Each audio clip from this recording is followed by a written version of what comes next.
আলোচনার মধ্যেই রাজপথে ইসলামী দলগুলো নির্বাচন হতে হবে পিআর পদ্ধতিতে হুঁশিয়ারি নেতাদের। ভোটের আগে জুলাই সনদের আইনি ভিত্তি ও বিচার নিশ্চিতের তাগিদ। আলোচনা চলাকালে অহেতুক চাপ সৃষ্টি গণতন্ত্রের জন্য শুভ নয়, মন্তব্য বিএনপি মহাসচিবের।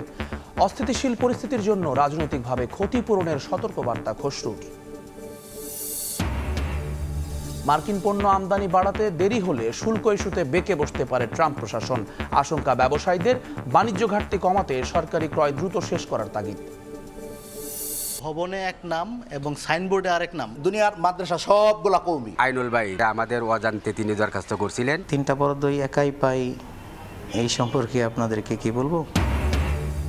অস্তিত্বহীন মাদ্রাসায় অর্থ বরাদ্দ, পারিবারিক কবরস্থানকে সামাজিক দেখিয়ে টাকা উত্তোলন। ময়মনসিংহ জেলা পরিষদের প্রকল্পে ৯/৬ রিপোর্ট আটকাতে ঘুষের প্রস্তাব।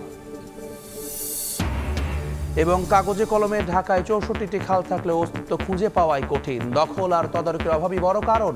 সিটি কর্পোরেশনের ভূমিকা নিয়ে প্রশ্ন, কঠোর ব্যবস্থা নেয়ার তাগিদ।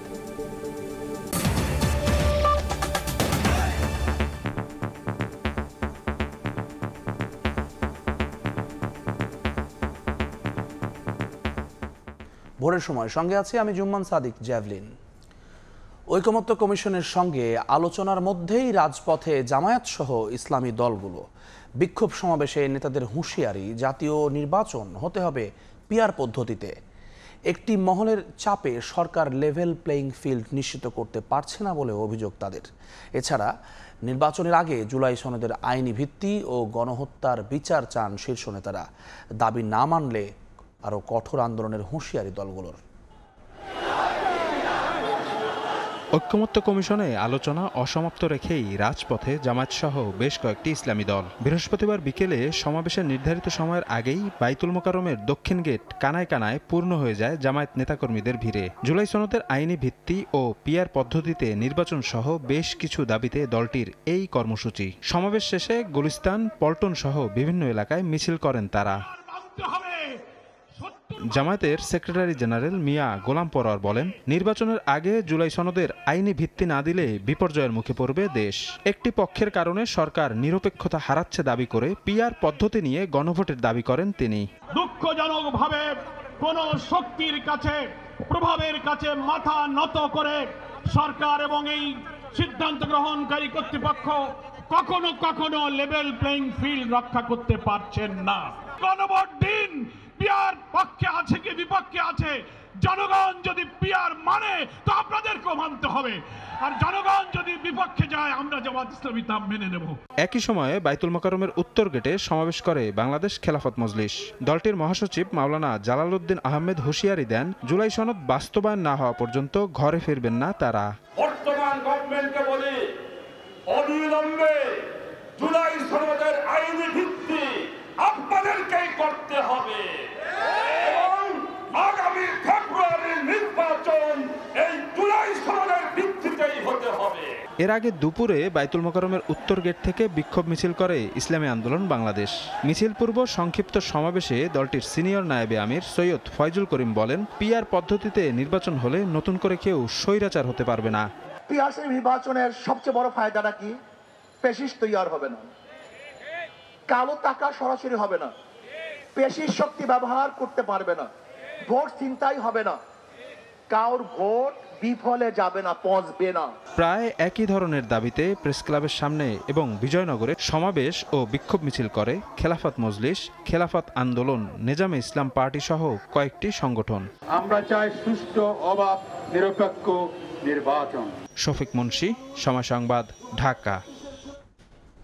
আলোচনা চলাকালে অবস্থায় কর্মসূচি দিয়ে অহেতুক চাপ সৃষ্টি গণতন্ত্রের জন্য শুভ নয় বলে মন্তব্য করেছেন বিএনপি মহাসচিব মির্জা ফখরুল ইসলাম আলমগীর।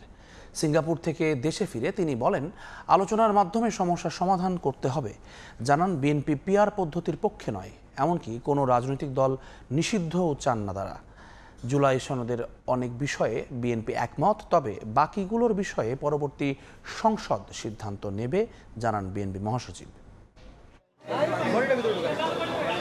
স্ত্রীর চিকিৎসা শেষে বৃহস্পতিবার সন্ধ্যায় সিঙ্গাপুর থেকে দেশে ফেরেন বিএনপি মহাসচিব মির্জা ফখরুল ইসলাম আলমগীর। এ সময় বিমানবন্দরে তাকে স্বাগত জানান দলের নেতাকর্মীরা।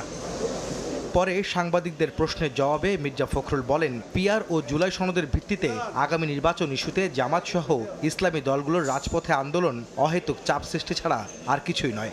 আলোচনার মাধ্যমে সমাধানের পথ খুঁজতে আন্দোলনকারীদের পরামর্শ দেন বিএনপি মহাসচিব। আলোচনা তো শেষ হয়নি এখনো, আলোচনা চলছিল। আলোচনা চলা অবস্থায় এই ধরনের কর্মসূচির অর্থই হচ্ছে যে একটা অহেতুক একটা চাপ সৃষ্টি করা, যেটা আমি মনে করি যে গণতন্ত্রের জন্য শুভ নয়। রাজপথে আসলেই কি সমাধান হয়ে যাবে? আমরা এখন পর্যন্ত সবচেয়ে বড় রাজনৈতিক দল, এ ব্যাপারে কোনো সন্দেহ নেই। এই পরিবর্তনের পরে কিন্তু আমরা কোনো ইস্যুতেই রাজপথে আসি, আমরা আলোচনার মাধ্যমেই সমস্ত কিছু সমাধান করতে চাচ্ছি। আমার বিশ্বাস এটা আলোচনার মাধ্যমেই শেষ হবে। পিআর পদ্ধতিতে নির্বাচনের পক্ষে নয় বিএনপি, এমন অনড় অবস্থানের কথা জানিয়ে মির্জা ফখরুল বলেন, জনসমর্থনে নির্বাচিত সংসদেই সমাধান হতে হবে অমীমাংসিত বিষয়গুলোর। কোনো রাজনৈতিক দল নিষিদ্ধে বিএনপির সমর্থন নেই বলেও সাফ জানিয়ে দেন তিনি। আমরা পিআরের পক্ষে নই, কারণ আমরা মনে করি যে বাংলাদেশের পিআরের কোনো প্রয়োজনীয়তা নাই। জুলাই সনদে আলোচনা চলছে, অনেকগুলো বিষয়ে আমরা একমত হয়েছি। যেটাই করা হোক সেটা জনগণের সমর্থনটা হচ্ছে সবচেয়ে বড় প্রয়োজন। জনগণের সমর্থন আসে নির্বাচনের মধ্য দিয়ে, যে পার্লামেন্ট আসে সেই পার্লামেন্টের মধ্যেই সেটা আসে, এবং parliament has got every right. সে সংবিধান পরিবর্তন করতে পারবে, সংবিধানের অ্যামেন্ডমেন্ট করতে পারবে, এবং সেটা তো সেখানেই সম্ভব। পরিষ্কার করে আগেও বলেছি, এখনও বলছি যে আমরা কোনো রাজনৈতিক দলকে নিষিদ্ধ করার পক্ষে নই। জাতিসংঘের ৮০তম অধিবেশনে অন্তর্বর্তী সরকার প্রধান ডক্টর মোহাম্মদ ইউনূসের সফরসঙ্গী হিসেবে নিউ ইয়র্ক যাচ্ছেন বিএনপি মহাসচিব মির্জা ফখরুল ইসলাম আলমগীর। সেখানে দেশের গণতন্ত্রের উত্তরণ ও উন্নয়ন ইস্যু প্রাধান্য পাবে বলেও জানান তিনি। আমার মনে হয় যে হয়তো দেশের সম্পর্কে গণতন্ত্রের উত্তরণের বিষয়টাই প্রাধান্য পাবে, এবং একই সঙ্গে ডেভেলপমেন্ট ব্যাপার, উন্নয়নের ব্যাপারটা প্রাধান্য পাবে। খুব শিগগিরই বিএনপির ভারপ্রাপ্ত চেয়ারম্যান তারেক রহমান দেশে ফিরবেন বলেও জানান মির্জা ফখরুল। আহমেদ সালেহীন, সময় সংবাদ, ঢাকা। নির্বাচন সামনে রেখে কেউ অস্থিতিশীল পরিস্থিতি সৃষ্টি করলে রাজনৈতিকভাবে ক্ষতিপূরণ দিতে হবে বলে মন্তব্য করেছেন বিএনপির স্থায়ী কমিটির সদস্য আমির খসরু মাহমুদ চৌধুরী। এদিকে ফেসবুক স্ট্যাটাসে দলের ভারপ্রাপ্ত চেয়ারম্যান তারেক রহমান লিখেছেন, জনগণ চায় স্থিতিশীলতা, তারা বিশৃঙ্খলা চায় না। ভোটারের আস্থা নিশ্চিতে নেতাকর্মীদের কাজ করার নির্দেশনা দেন তিনি। রাজধানীর মহানগর আবাসিক এলাকায় গণ অধিকার পরিষদের সভাপতি নুরুল হক নূরের সঙ্গে দেখা করতে তার বাসায় যান বিএনপির স্থায়ী কমিটির সদস্য আমির খসরু মাহমুদ চৌধুরী। এ সময় বিএনপির এই নেতা নুরুল হকের শারীরিক অবস্থার খোঁজ খবর নেন। পরে তিনি কথা বলেন সাংবাদিকদের সঙ্গে। অস্থিতিশীল পরিস্থিতি সৃষ্টিকারীদের রাজনৈতিকভাবে ক্ষতিপূরণ দিতে হবে বলে সতর্ক করেন আমির খসরু। চাওয়াটা অসুবিধা নাই, কিন্তু সেই চাওয়াটা জনগণের কাছে যেতে হবে। যারা গণতন্ত্র বিশ্বাস করে তারা জনগণের উপর আস্থা থাকতে হবে। তাদের যে ভবিষ্যতে তাদের যে কর্মসূচি, যে পরিবর্তন যারা আনতে চায় প্রত্যেকটি দলের, তারা জনগণের ম্যান্ডেট নিয়ে সেটা সংসদে আসবে, আলোচনা হবে, বিতর্ক হবে, পাশ হবে। এটাই গণতন্ত্র। কেউ যদি অস্থিতিশীল করতে চায় তাদেরকে রাজনৈতিকভাবে এটার জন্য ক্ষতিপূরণ দিতে হবে। বৃহস্পতিবার বিকেলে গুলশানে বিএনপি চেয়ারপারসনের রাজনৈতিক কার্যালয়ে বৈঠকে বসেন সিঙ্গাপুরের প্রতিনিধি দল। দেশটির অনাবাসিক হাইকমিশনার ডেরেক লোয়ের নেতৃত্বে ৩ সদস্যের প্রতিনিধি দল দ্বিপাক্ষিক নানা ইস্যুতে বিএনপি নেতাদের সঙ্গে আলোচনা করেন। এদিকে এক ফেসবুক পোস্টে বিএনপির ভারপ্রাপ্ত চেয়ারম্যান তারেক রহমান জানিয়েছেন, তরুণ প্রজন্মের আশা আকাঙ্ক্ষার প্রতিফলন ঘটাতে একটি গণতান্ত্রিক রাজনৈতিক দল হিসেবে তৃণমূলে ছুটে যাচ্ছে তার দল। শৃঙ্খলা কোনো দুর্বলতা নয়, বরং সেটি বিএনপির শক্তি উল্লেখ করে তারেক রহমান আরও লিখেন, তরুণরা চায় বাস্তব সুযোগ, তারা ফাঁকা বুলি চায় না। জনগণ চায় স্থিতিশীলতা, তারা বিশৃঙ্খলা চায় না। মুরসালিন হক জুনায়েদ, সময় সংবাদ, ঢাকা। ঐকমত্য কমিশনের আলোচনায় দলগুলোর মধ্যে সমঝোতার আশা প্রকাশ করেছেন প্রধান উপদেষ্টার প্রেস সচিব শফিকুল আলম। উপদেষ্টা পরিষদের বৈঠকের পর বৃহস্পতিবার বিকেলে ফরেন সার্ভিস একাডেমিতে ব্রিফিংয়ে তিনি কথা বলেন। নির্বাচন কর্মকর্তা আইন 1991-এর সংশোধনী অধ্যাদেশ চূড়ান্ত অনুমোদনের কথাও জানান প্রেস সচিব।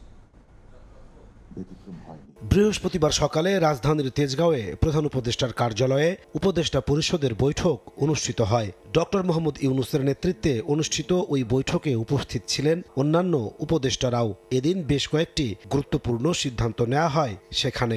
মহোদয় মিটিংটির পরে বৈঠকের বিস্তারিত জানাতে ফরেন সার্ভিস একাডেমিতে সংবাদ সম্মেলনে হাজির হন প্রধান উপদেষ্টার প্রেস উইং। প্রেস সচিব জানান, নির্বাচনে জড়িত কর্মকর্তাদের জবাবদিহিতা নিশ্চিতের জন্য শাস্তির বিধান রেখে নির্বাচন কর্মকর্তা আইন 1991-এর সংশোধনী অধ্যাদেশের চূড়ান্ত অনুমোদন দিয়েছে উপদেষ্টা পরিষদ। মূল যেটা উদ্দেশ্য সেটা হচ্ছে যে নির্বাচন কমিশনের কাজকে গতিশীল করা এবং একে আরো এম্পাওয়ার করা। আর একটা হচ্ছে যে আরেকটা লয়ের উদ্দেশ্য হচ্ছে যে নির্বাচন কমিশনে যারা দায়িত্ব পালন করেন নির্বাচন কাজে তাদের কাজের অ্যাকাউন্টেবল করা এবং তাদের শাস্তির বিধান রাখা। আগে যেরকম শাস্তির ক্ষেত্রে অনেক পুরো বিষয়টা স্পষ্ট ছিল না। জাতীয় ঐক্যমত্য কমিশনের সঙ্গে আলোচনার মাধ্যমে রাজনৈতিক দলগুলোর মধ্যে সমঝোতার বিষয়ে আশা প্রকাশ করেন শফিকুল আলম। আমরা মনে করি যে কনসেনসাস কমিশনের সাথে যে আলোচনা সেটা এখনো চলমান এবং আমরা আশাবাদী যে কনসেনসাস কমিশনের সাথে পলিটিক্যাল পার্টির যে আলোচনা সে আলোচনাই একটা সবকিছুর শান্তিপূর্ণ সমাধান দিবে। প্রেস সচিব জানান, প্রাতিষ্ঠানিকভাবে ট্রেজারি বন্ডের উপর 15% ভ্যাট বৃদ্ধির সিদ্ধান্ত নিয়েছে উপদেষ্টা পরিষদ। খুব দ্রুত। নাজমুস সালেহি, সময় সংবাদ, ঢাকা। চলতি মাসের মধ্যেই নির্বাচন কমিশনের হাতে পৌঁছে যাবে নির্বাচনী সরঞ্জাম। প্রবাসী ভোটারদের নিবন্ধনের জন্য পোস্টাল ভোট বিডি নামে একটি অ্যাপস তৈরি করা হয়েছে। বৃহস্পতিবার নির্বাচন ভবনে সংবাদ সম্মেলনে এ তথ্য জানান ইসি সচিব আখতার আহমেদ। সংসদীয় আসনের সীমানা নির্ধারণ নিয়ে ভাঙচুর অনাকাঙ্ক্ষিত উল্লেখ করে তিনি বলেন, সীমানা নির্ধারণ নিয়ে আদালতের সিদ্ধান্তে আস্থা রাখতে চায় কমিশন। বৃহস্পতিবার নির্বাচন ভবনে জাতীয় নির্বাচনের প্রস্তুতি ও সমসাময়িক বিভিন্ন কার্যক্রম নিয়ে সংবাদ সম্মেলন করেন নির্বাচন কমিশনের সিনিয়র সচিব আখতার আহমেদ। এ সময় নির্বাচন সামগ্রিক কেনাকাটার অগ্রগতি জানান তিনি। 10টা আইটেমের আমাদেরকে ছিল, আমরা লোকাল পারচেজ ছিল 2টা, 8টা, আর 2টা ছিল ইউএনডিপি সাপোর্টেড বিষয়। এর মধ্যে আমাদের কাছে এখন পর্যন্ত এটা পৌঁছে গেছে অলমোস্ট 70% এবং আমরা সেপ্টেম্বরের ভিতরে বাকিটুকু পেয়ে যাব। প্রবাসী ভোটারদের নিবন্ধনের জন্য পোস্টাল ভোট বিডি নামের একটি অ্যাপস তৈরি করা হয়েছে বলেও জানান আখতার আহমেদ। এই অ্যাপটা হচ্ছে যে ভোটাররা যারা প্রবাসে আছেন তারা এনআইডির মাধ্যমে এইটা অ্যাক্সেস করবেন।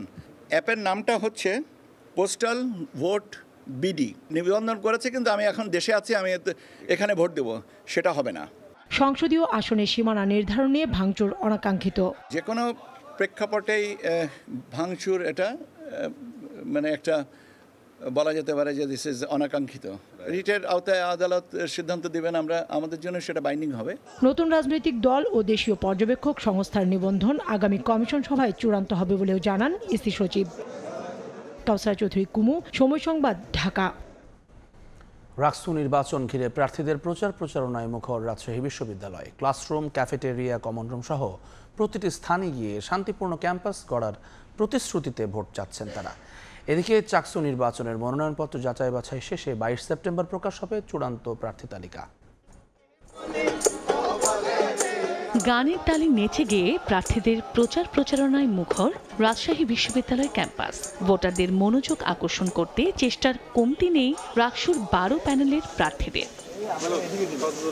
বৃহস্পতিবার সকাল থেকেই উৎসবমুখর পরিবেশে ভোটারদের কাছে লিফলেট বিতরণ সহ নানা প্রতিশ্রুতি দিয়ে ভোট চান প্রার্থীরা। ছাত্র শিবির ও ছাত্রদল সমর্থিত প্যানেলের প্রার্থীরাও ক্যাম্পাসের বিভিন্ন ছাত্রাবাসে প্রচারণা চালান।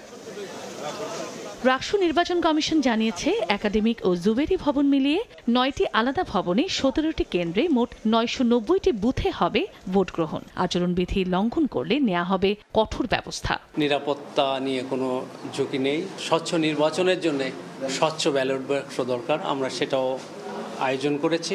রাকসুতে মোট ভোটার 28,901 জন। নির্বাচনে মোট প্রার্থী 247 জন। তার মধ্যে সিনেটে 58 জন ও হল সংসদে 597 জন প্রার্থী প্রতিদ্বন্দ্বিতা করছেন। প্রথমত আমাকে সেই জন্যই ভোট দেবে, আমি একটা অরাজনৈতিক মানুষ। সংস্কৃতিগত একটা মুক্ত পরিবেশ চাই, আমরা এটা নিশ্চিত করার জন্যই আসছি। এদিকে চাকসু নির্বাচনের মনোনয়নপত্র জমাদানের শেষ দিন বৃহস্পতিবার। মনস্তাত্ত্বিকভাবে মিল যাদের রয়েছে আমরা তাদেরকে আমাদের প্যানেলে অন্তর্ভুক্ত করছি। হল সংসদ হবে শিক্ষার্থীদের কণ্ঠস্বর। এদিকে চাকসু নির্বাচনে প্যানেল ঘোষণা করেছে ছাত্রদল। 28টি পদের মধ্যে প্রার্থী দিয়েছে 26টি। এছাড়া সম্প্রীতি শিক্ষার্থী নামে 26 সদস্যের পূর্ণাঙ্গ প্যানেল ঘোষণা করেছে ইসলামী ছাত্র শিবির। চাকসুর চূড়ান্ত প্রার্থী তালিকা প্রকাশ হবে 25 সেপ্টেম্বর। তফসিল অনুযায়ী আগামী 12 অক্টোবর অনুষ্ঠিত হবে ভোট গ্রহণ। চন্দ্রা বিশ্বাস, ববি, সময় সংবাদ। রাকসু চাকসু নির্বাচন নিয়ে কোনো নিরাপত্তা শঙ্কা নেই জানিয়ে স্বরাষ্ট্র উপদেষ্টা জাহাঙ্গীর আলম চৌধুরী বলেছেন, ছাত্র সংসদ নির্বাচনের অভিজ্ঞতা জাতীয় নির্বাচনে কাজে লাগানো হবে। সচিবালয়ে রাকসু চাকসু নির্বাচন উপলক্ষে আইন শৃঙ্খলা সংক্রান্ত সভা শেষে ব্রিফিংয়ে স্বরাষ্ট্র উপদেষ্টা একথা বলেন। এ সময় তিনি জানান, 2 নির্বাচনে ডিজিটাল পদ্ধতিতে ভোট গণনা করা হবে, যে কারণে জাকসুর মতো ফল ঘোষণায় দেরি হবে না। সুষ্ঠু ও সুশৃঙ্খলভাবে রাকসু চাকসুর ভোট অনুষ্ঠিত হবে বলেও এ সময় আশা প্রকাশ করেন স্বরাষ্ট্র উপদেষ্টা। যেহেতু আমাদের একটা জাতীয় নির্বাচন আছে ফেব্রুয়ারিতে, এই নির্বাচনগুলি দেখে আমাদের কিছু কিছু এক্সপিরিয়েন্স হচ্ছে এবং আমরা এটা আমাদের জাতীয় নির্বাচনে এটা আমরা কিভাবে প্রয়োগ করতে পারবো। এই 2টা নির্বাচনের ক্ষেত্রে তাদের কোনো উদ্বেগ নেই এবং নির্বাচনটা দুটোই খুব ভালোভাবে হবে আমরা আশা করি। সাজেশনগুলি আমরা ভবিষ্যতে কাজে লাগাবো। কতগুলি সেন্টার হওয়া দরকার আর ভোট গণনাটা কিভাবে হলো, যদি মেশিনে করলে তো তারা তো সময় লাগে না, তাই আমরা তারা নিজেদের ভিতরে আলোচনা করছে যে মেশিনে যেন গণনাটা হয়। যুক্তরাষ্ট্র থেকে পণ্য আমদানি বাড়াতে দৃশ্যমান পদক্ষেপ নিতে বিলম্ব হলে শুল্ক ইস্যুতে বেঁকে বসতে পারে মার্কিন প্রশাসন, এমন আশঙ্কা ব্যবসায়ীদের। এ অবস্থায় 2 দেশের বাণিজ্য ঘাটতি কমাতে সরকারি ক্রয় কার্যক্রম দ্রুত সম্পন্ন করার তাগিদ দিয়েছেন অর্থনীতিবিদরা। সেই সঙ্গে বেসরকারি পর্যায়ে মার্কিন পণ্য ও কাঁচামাল আমদানি বাড়াতে নীতি সহায়তা দিয়ে ব্যবসায়ীদের পাশে দাঁড়ানোর পরামর্শ তাদের। SM আরেফিনের report. সরকার তো একটা সমঝোতায় তো এসেছেন, যেটার কারণে 37 থেকে এটা 20-এ এটা নামিয়ে নিয়ে আসা হয়েছে। এই যে আমরা ওদের কিছু কমিটমেন্ট করলাম, এই কমিটমেন্টগুলো যদি আমরা খুব কুইকলি এক্সিকিউট করি। বাণিজ্য ঘাটতি কমানোর শর্তে বাংলাদেশি পণ্য রপ্তানিতে আরোপ করা বাড়তি 37% শুল্ক কমিয়ে গেল 1 আগস্টে 20% করেছে মার্কিন যুক্তরাষ্ট্র। এরই মধ্যে মার্কিন কোম্পানি বোয়িং থেকে 25টি বিমান কেনার আগ্রহ দেখিয়েছে ঢাকা। যুক্তরাষ্ট্র থেকে এলএনজি, গম, সয়াবিন ও তুলা আমদানির বাড়ানোর লক্ষ্যও ঠিক করেছে বাংলাদেশ। তবে আমদানি বাড়াতে দৃশ্যমান পদক্ষেপ নিতে বিলম্ব হলে বেঁকে বসতে পারে ট্রাম্প প্রশাসন, চাপ বাড়াতে পারে রপ্তানিকারকদের ওপর, এমন আশঙ্কা করছেন উদ্যোক্তারা। ইউএসকে বোঝা ভেরি টাফ। আমরা যদি কোনো দেরি করে ফেলি তখন হয়তো বা আমাদের পিছু উঠে পড়ে লাগবে না, 20% না, এটাকে আরও একটু বেশি করে করতে হবে। তো এই জন্য আমরা সরকারের কাছে বলছি, আমরাও কাজ করে যাচ্ছি, যে কমিটমেন্টগুলো করেছি এগুলো যেন আমরা খুব তাড়াতাড়ি বাস্তবায়ন করতে পারি। ব্যবসায়ীদের এমন শঙ্কা দূর করতে সরকারকে এগিয়ে আসার তাগিদ দিচ্ছেন অর্থনীতিবিদরা। সবচেয়ে যেটা দ্রুততার সাথে দেখানো যায় সেটা হলো গভর্নমেন্টের প্রকিউরমেন্টের ক্ষেত্রে সরকার যেগুলো প্রকিউরমেন্ট করে সেসব প্রকিউরমেন্টগুলো মার্কিন যুক্তরাষ্ট্র থেকে বেশি করলো। প্রতিযোগিতামূলক বাজার থেকে সরে যুক্তরাষ্ট্র থেকে পণ্য আমদানি বাড়াতে প্রয়োজনে নতুন নীতি কৌশল সাজানোর পরামর্শ তাদের। ব্যক্তিখাত যেটা আমদানি করবে সেখানে তার যদি লস দিয়ে আমদানি করতে তাহলে সে উৎসাহিত হবে না। ব্যক্তিখাতেরটাকে যদি প্রণোদিত করতে চায়, ট্রেড ডাইভারশন করে অন্য দেশ থেকে না কিনে মার্কিন যুক্তরাষ্ট্র থেকে কেনার জন্য প্রণোদিত করা, তাহলে সেটা করতে গেলে ব্যক্তিখাতকেও কিছুটা সুযোগ সুবিধা সেখানে দিতে হবে। চলতি মাসেই বাংলাদেশ ও যুক্তরাষ্ট্রের মধ্যে একটি বাণিজ্য চুক্তি হওয়ার সম্ভাবনার কথা জানিয়েছে বাণিজ্য মন্ত্রণালয়। MS আরিফিন, সময় সংবাদ, ঢাকা। জুলাই আগস্টের হত্যাযজ্ঞের দায়ে শেখ হাসিনা, আসাদুজ্জামান খান কামাল সহ জড়িতদের কঠোর শাস্তি চাইলেন গণঅভ্যুত্থানের অন্যতম সমন্বয়ক নাহিদ ইসলাম। ট্রাইব্যুনালে দেয়া জবানবন্দিতে এই কথা বলেন এনসিপির শীর্ষ নেতা। 1 বছরেও গুম খুনের সঙ্গে জড়িতরা গ্রেফতার না হওয়ায় ক্ষোভ প্রকাশ করেন তিনি। জুলাই আগস্টের হত্যাযজ্ঞের মামলায় শেখ হাসিনা, আসাদুজ্জামান খান কামাল ও চৌধুরী আব্দুল আল মামুনের বিরুদ্ধে বৃহস্পতিবার দ্বিতীয় দিনে প্রায় 1 ঘন্টা 45 মিনিট জবানবন্দি দেন জুলাই গণঅভ্যুত্থানের অন্যতম সমন্বয়ক নাহিদ ইসলাম। এদিনের জবানবন্দিতে তাকে গুম করে নির্যাতন, আন্দোলন প্রত্যাহারে অব্যাহত চাপ, জুলাই আন্দোলন চলাকালে নাশকতার দায় বিএনপি জামায়াতের উপর চাপানোর নানা ঘটনা বর্ণনা দেন তিনি। আমাকে গুম করা হয়েছিল, আমি যদি বেঁচে থাকতে চাই, অন্য সমন্বয়কদের যদি মুক্তি নিশ্চিত করতে চাই, তাহলে আমরা যাতে আন্দোলন থেকে সরে আসি, এই বিষয়টি তারা বারবার নিশ্চিত করতে চেয়েছিল। জুলাই হত্যাযজ্ঞের দায়ে শেখ হাসিনা, আসাদুজ্জামান খান কামাল ও পুলিশের ঊর্ধ্বতন কর্মকর্তা এবং মাঠ পর্যায়ে জড়িতদের কঠোর শাস্তি চেয়েছেন নাহিদ ইসলাম। শেখ হাসিনা, স্বরাষ্ট্রমন্ত্রী ওবায়দুল কাদের সহ তাদের যাতে কঠোর শাস্তি দেওয়া হয়, আমাদের এটাই প্রত্যাশা থাকবে। পরে চিফ প্রসিকিউটর বলেন, শীর্ষ সমন্বয়ক নাহিদ কিভাবে আন্দোলন দেখেছেন তারই বর্ণনা দিয়েছেন। এই মামলার বিষয়বস্তুর মধ্যে আসামিদের কোথায় কি ভূমিকা ছিল সেই বিষয়গুলো তিনি অত্যন্ত স্পষ্ট করে তুলে ধরেছেন। সেগুলো এই মামলা প্রমাণের ক্ষেত্রে অবশ্যই অসম্ভব রকমের গুরুত্বপূর্ণ ভূমিকা পালন করবে। একই ট্রাইব্যুনাল রামপুরায় দুইজনকে হত্যা ও কার্নিশে ঝুলে থাকা আমির হোসেনকে গুলির মামলায় সাবেক ডিএমপি কমিশনার হাবিবুর রহমান হাবিব সহ 5 জনের বিচার শুরুর আদেশ দিয়েছেন। আর ট্রাইব্যুনাল 2-এ আশুলিয়ায় 6 মরদেহ পোড়ানো এবং একজনকে হত্যা মামলায় তৃতীয় দিনের সাক্ষ্য গ্রহণ হয়। আফজাল হোসেন, সময় সংবাদ, ঢাকা। সুষ্ঠু গণতান্ত্রিক পরিবেশ নিশ্চিতে দুর্নীতি নিয়ন্ত্রণ করার উপর গুরুত্ব আরোপ করেছেন বিশিষ্টজনরা। তারা শঙ্কা প্রকাশ করে বলেছেন, গণতন্ত্রকে সুসংহত করতে না পারলে বিপর্যয়ের মুখে পড়বে বাংলাদেশ। সংলাপে অংশ নিয়ে বিদ্যুৎ, জ্বালানি ও খনিজ সম্পদ উপদেষ্টা মোহাম্মদ ফাউজুল কবির খান বলেছেন, জ্বালানি খাতের দুর্নীতি বন্ধে কঠোর পদক্ষেপ নিয়েছে সরকার। সংলাপে বাংলাদেশের প্রতিরক্ষা ব্যবস্থাকে আধুনিকীকরণ করার উপরও গুরুত্ব আরোপ করেন নিরাপত্তা বিশ্লেষকরা। রাজধানীর সিডাপ মিলনায়তনে গণতান্ত্রিক পুনর্গঠনের জন্য সংলাপ শীর্ষক গোলটেবিল বৈঠকের আয়োজন করে centre for governance studies CGS. সংলাপে গণতান্ত্রিক পরিবেশ উত্তরণে রাজনৈতিক স্থিতিশীলতা, পরিচ্ছন্ন রাজনীতি এবং দুর্নীতি রোধ করার উপর গুরুত্ব দেন বক্তারা। দুর্নীতি, দুর্বৃত্তায়ন, এটার মুক্ত করতে হবে আমাদের নির্বাচনী ব্যবস্থা, আমাদের গণতান্ত্রিক ব্যবস্থাকে। তো আমরা যেটা চিহ্নিত করেছি, আমাদের নির্বাচনী অঙ্গনটা দুর্বৃত্তায়িত হয়ে গিয়েছে। কি কি কারণে মানুষ দুর্নীতিগ্রস্ত হচ্ছে, আমরা যদি এই সার্ভিসগুলোকে চিন্তা করে আমরা দেখেছি, যদি এটাকে প্রযুক্তিগত জায়গায় আমরা নিয়ে আসতে পারি, অনলাইন সার্ভিসের জায়গায় নিয়ে আসতে পারি, অনেক দুর্নীতি কমে আসে। ফেব্রুয়ারিতে একটি সুষ্ঠু নিরপেক্ষ নির্বাচনের আশা প্রকাশ করে বিএনপির স্থায়ী কমিটির সদস্য ডক্টর আব্দুল মুইন খান বলেন, বিএনপিকেই সরকার গঠন করতে হবে, বিষয়টি তা না। জনগণ যাদের ভোট দেবে, সংখ্যাগরিষ্ঠতায় তারাই সরকার গঠন করবে। আমরা অনেক বিষয়ে একমত হই, শতকরা 60, 70, 80% বিষয়ে আমি মনে করি আমরা ইতিমধ্যে একমত হয়েছি। আর 10টি-20টি বিষয়ে বাংলাদেশে বিভিন্ন মতের রাজনৈতিক দলগুলো রয়েছে, তাদের মতো ভিন্নতা থাকতে পারে, এবং মত ভিন্নতা থাকাই স্বাভাবিক। দেশে জাতীয় নিরাপত্তায় ঘাটতি রয়েছে উল্লেখ করে রোহিঙ্গা শরণার্থী, খাদ্য, জলবায়ু ছাড়াও সীমান্ত সুরক্ষায় জোর দেওয়ার পরামর্শ দেন বিশ্লেষকরা। প্রতিরক্ষা ব্যবস্থাকে আধুনিকীকরণেও মত তাদের। আমাদের সীমান্তে যে ধরনের মানুষকে হত্যা করা হচ্ছে ভারতের পক্ষ থেকে, সে বিষয়ে বিগত সরকারগুলো কোনো সঠিক পদক্ষেপ গ্রহণ করতে পারে নাই। বর্তমান সরকারের আসার পরেও কোনো জোরালো ভূমিকা এই বিষয়ে রাখা হয় নাই। কাজেই অব্যাহতভাবে বাংলাদেশের নাগরিকদের ভারতীয় বিএসএফ হত্যা করে চলেছে।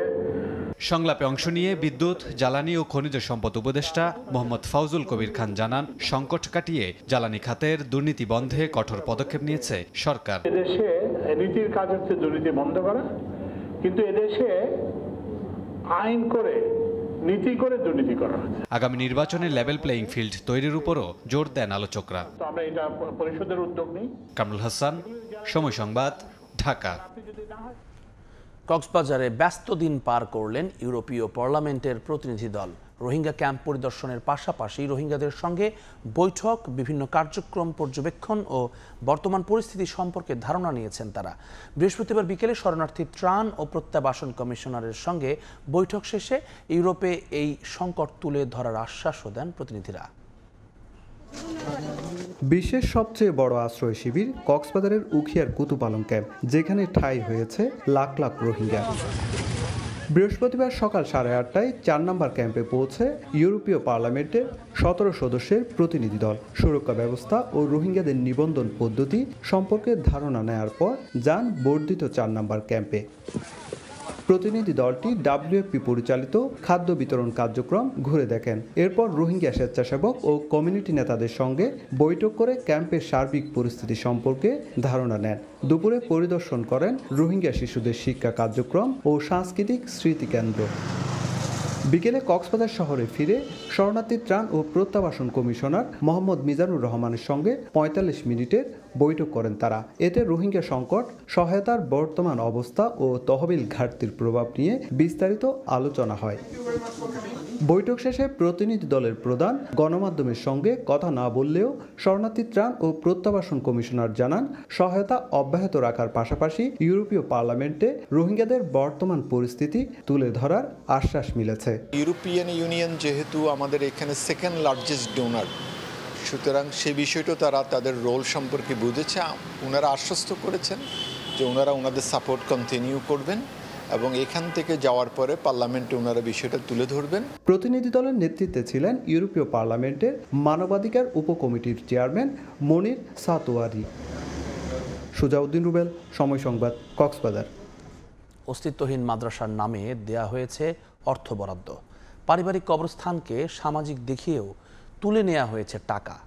আবেদন না করেও বরাদ্দের তালিকায় নাম উঠেছে অনেক প্রতিষ্ঠানের। আবার একই ব্যক্তি একাধিক প্রতিষ্ঠানের অর্থ তুলেছেন। ময়মনসিংহ জেলা পরিষদ থেকে ২০২৪-২৫ অর্থ বছরের রাজস্ব বাজেটের ঐচ্ছিক কার্যাবলীর আওতায় নেয়া প্রকল্পে অনিয়মের এমন অভিযোগের সত্যতা মিলেছে সময় সংবাদের অনুসন্ধানে। হোসেন আলীর ছবিতে ওবায়দুল হকের রিপোর্ট।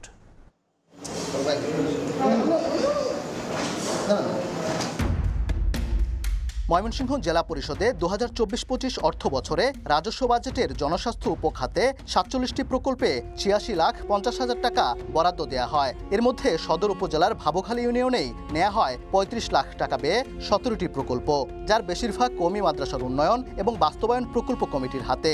একটি ইউনিয়নে জেলা পরিষদ থেকে এত বরাদ্দ কিভাবে গেল এ নিয়ে প্রশ্ন ওঠে। সেই প্রশ্নের উত্তর খুঁজতে ভাবখালী ইউনিয়নে সময় সংবাদ।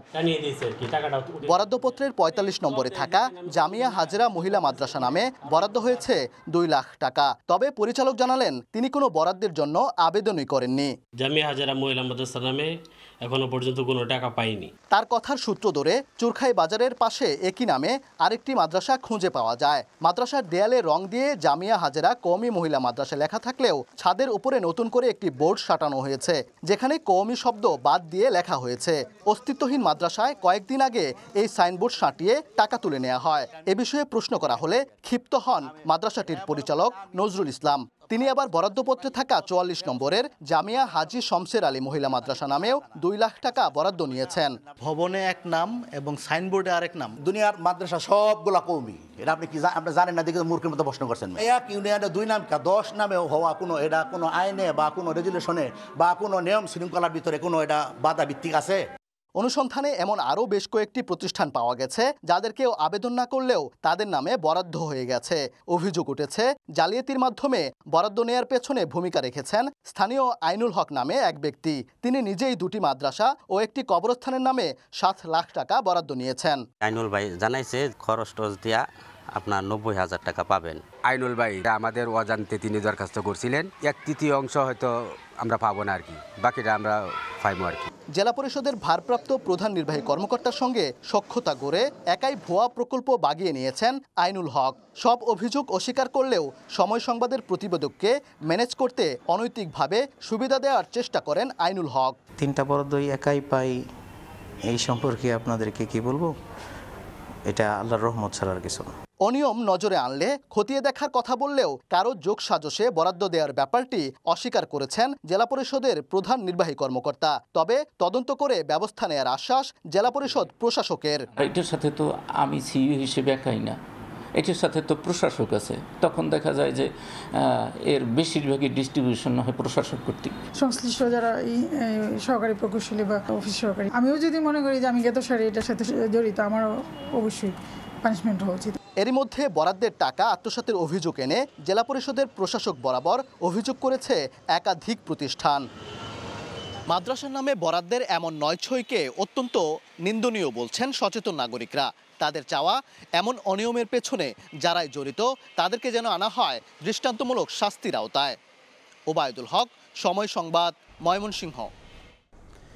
ভারপ্রাপ্ত প্রধান শিক্ষক হয়ে নিজেকেই দিয়েছেন সহকারী প্রধান শিক্ষক পদে নিয়োগ।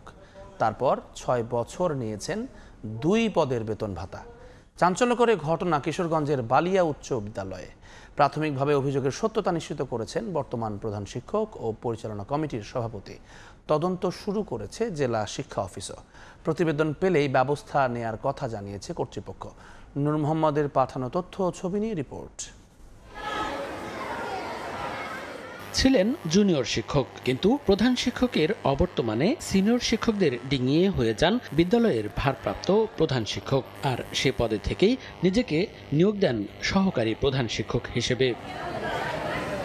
কিশোরগঞ্জের করিমগঞ্জ উপজেলার বালিয়া উচ্চ বিদ্যালয়ের সাবেক ভারপ্রাপ্ত প্রধান শিক্ষক ও বর্তমান সহকারী প্রধান শিক্ষক মোহাম্মদ শামস উদ্দিনের বিরুদ্ধে উঠেছে এমন অভিযোগ। ভারপ্রাপ্ত প্রধান শিক্ষক থাকাকালীন 2012 থেকে 18 সাল পর্যন্ত 6 বছর একই সময়ে দুটি পদের বিপরীতে বেতন নিয়েছেন। এতে প্রায় 30 লাখ টাকা অতিরিক্ত নেওয়ার অভিযোগ উঠেছে তার বিরুদ্ধে। এ ঘটনায় গত 25 জুন মোহাম্মদ আব্দুর রহিম নামের স্থানীয় এক ব্যক্তি জেলা প্রশাসকের কাছে লিখিত অভিযোগ করেন। বিষয়টি তদন্ত করে করিমগঞ্জ উপজেলা মাধ্যমিক শিক্ষা কর্মকর্তাকে নির্দেশ দেয় জেলা শিক্ষা অফিস। প্রাথমিকভাবে 2 পদে বেতন নেয়ার সত্যতা পাওয়া গেছে বলে জানালেন বিদ্যালয়টির বর্তমান প্রধান শিক্ষক ও পরিচালনা কমিটির সভাপতি। বিচার বা এটা তদন্তটা মানে আমরা চাই, যদি আমার বাপ হতো তারা মানে সঠিক বিচার হোক, এটা আমরা চাই। একটা সহকারী প্রধান শিক্ষক হিসেবে আর একটা ভারপ্রাপ্ত প্রধান শিক্ষক হিসেবে সে 2টা বেতন নিয়েছে, এটা কাগজপত্র তার স্বাক্ষর সহ সব কিছু আছে। উপজেলা শিক্ষা অফিসার, জেলা শিক্ষা অফিসার বিষয়টা তদন্ত করছে। তাদের সাথে পরামর্শ করে, ইউনূস স্যারের সাথে পরামর্শ করে আমি পরবর্তী পদক্ষেপ গ্রহণ করব। তবে অভিযুক্ত শিক্ষকের দাবি নিয়মের বাইরে কোনো কাজ করেননি তিনি।